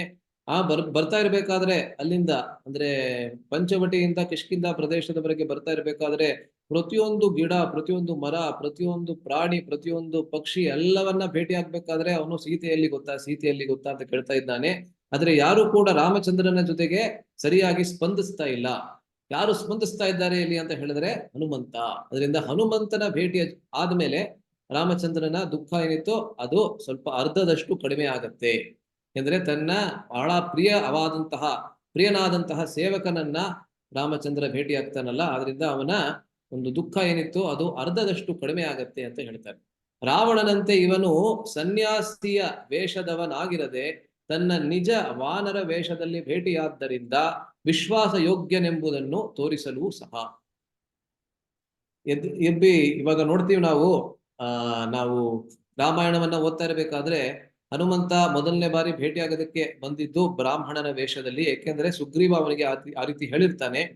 ಆದ್ರೆ ಯಾವಾಗ ಇದನ್ನ ನಾವು ಚರ್ಚೆ ಮಾಡಿದ್ವಿ ಕಳೆದ ತಿಂಗಳು, ಯಾವಾಗ ರಾಮಚಂದ್ರನನ್ನ ಭೇಟಿ ಆಗ್ತಾನೆ ಅವಾಗ ರಾಮಚಂದ್ರ ಅವನನ್ನ ಕೇಳ್ತಾನೆ, ಯಾರು ನೀನು, ಕೋ ಭವಾನ್ ಅಂತ ಕೇಳ್ತಾನೆ, ಯಾರು ನೀವು ಅಂತ. ಅವಾಗ ಹೇಳ್ತಾನೆ, ಸುಗ್ರೀವ ಸಚಿವೋ ನಾಮ ಹನುಮಾನ್ ನಾಮ ವಾನರಹ ಅಂತ ಹೇಳ್ಬಿಡ್ತಾನೆ. ಸೊ ಅವಾಗ ನಾವು ಚರ್ಚೆ ಮಾಡಿದ್ವಿ, ಯಾವಾಗ ನಾವು ಪರಮ ಸತ್ಯದ ಮುಂದೆ ಬರ್ತೀವಿ ನಾವು ಸುಳ್ಳನ್ನ ಹೇಳೋದಕ್ಕೆ ಆಗೋದಿಲ್ಲ. ಯದ್ಯಪಿ ಹನುಮಂತ ಅಲ್ಲಿಗೆ ಬರಬೇಕಾದ್ರೆ ಅವನು ಸುಗ್ರೀವನ ಮಾತನ್ನ ಕೇಳಿ ಹೌದು ನಾನು ಯಾರು ಅನ್ನೋದನ್ನ ನಾನು ಅವನಿಗೆ ಹೇಳೋದಿಲ್ಲ ಅಂತ ಅಂದ್ಕೊಂಡೇ ಬಂದಿರ್ತಾನೆ, ಮತ್ತೆ ದೃಢ ನಿಶ್ಚಯದಿಂದ ಬಂದಿರ್ತಾನೆ. ಆದ್ರೆ ರಾಮಚಂದ್ರನ ಮುಂದೆ ಹೇಳ್ಬಿಡ್ತಾನೆ, ನಾನು ಹನುಮಂತನೆಂಬ ಒಬ್ಬ ವಾನರ. ಅಲ್ಲಿವರೆಗೆ ಎಷ್ಟೊಂದು ಮೇಕಪ್ ಎಲ್ಲ ಹಾಕೊಂಡು ತನ್ನ ಬಾಲಕ್ಕೆ ರಬ್ಬರ್ ಬ್ಯಾಂಡ್ ಹಾಕೊಂಡು ಒಳಗೆ ತಳ್ಳಿ ಅವನ ಮುಖವನ್ನ, ವಾನರ ಮುಖವನ್ನ ಮನುಷ್ಯನ ಮುಖವನ್ನಾಗಿ ಮಾಡಿಕೊಂಡು ಎಲ್ಲವನ್ನ ಮಾಡ್ಕೊಂಡು ಅಲ್ಲಿಗೆ ಬಂದಿದ್ದಾನೆ.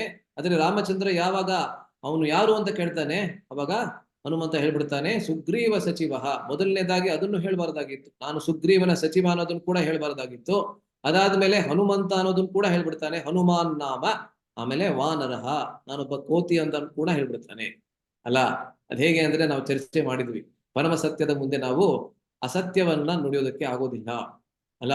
ಸೊ ಅದಾದ್ಮೇಲೆ ಹನುಮಂತ ಎಷ್ಟು ಸುಂದರವಾಗಿ ರಾಮ ಮತ್ತೆ ಲಕ್ಷ್ಮಣರ ಸೌಂದರ್ಯವನ್ನ, ವಿಶೇಷವಾಗಿ ರಾಮಚಂದ್ರನ ಸೌಂದರ್ಯವನ್ನ ಮತ್ತೆ ರಾಮಚಂದ್ರನ ಆ ಒಂದು ನಡೆ ಏನಿತ್ತು ಆ ನಡೆಯನ್ನ ಬಹಳ ಸುಂದರವಾಗಿ ಅವನು ವಿಶ್ಲೇಷಿಸ್ತಾನೆ, ಅವನು ಅದನ್ನ ಹೊಗಳ್ತಾನೆ. ಅದನ್ನು ಕೂಡ ನಾವು ಚರ್ಚೆ ಮಾಡಿದ್ವಿ ಕಳೆದ ಬಾರಿ. ಅದನ್ನ ಕೇಳಿ ರಾಮಚಂದ್ರನಿಗೆ ಬಹಳ ಖುಷಿ ಆಗ್ಬಿಡ್ತದೆ. ಸ್ತವ್ಯಸ್ತವ ಪ್ರಿಯ ವಿಷ್ಣು ಸ್ತುತಿ ಸ್ತೋತಾರಣ ಪ್ರಿಯ, ವಿಷ್ಣು ಸಹಸ್ರನಾಮದಲ್ಲಿ ಬರುತ್ತದೆ.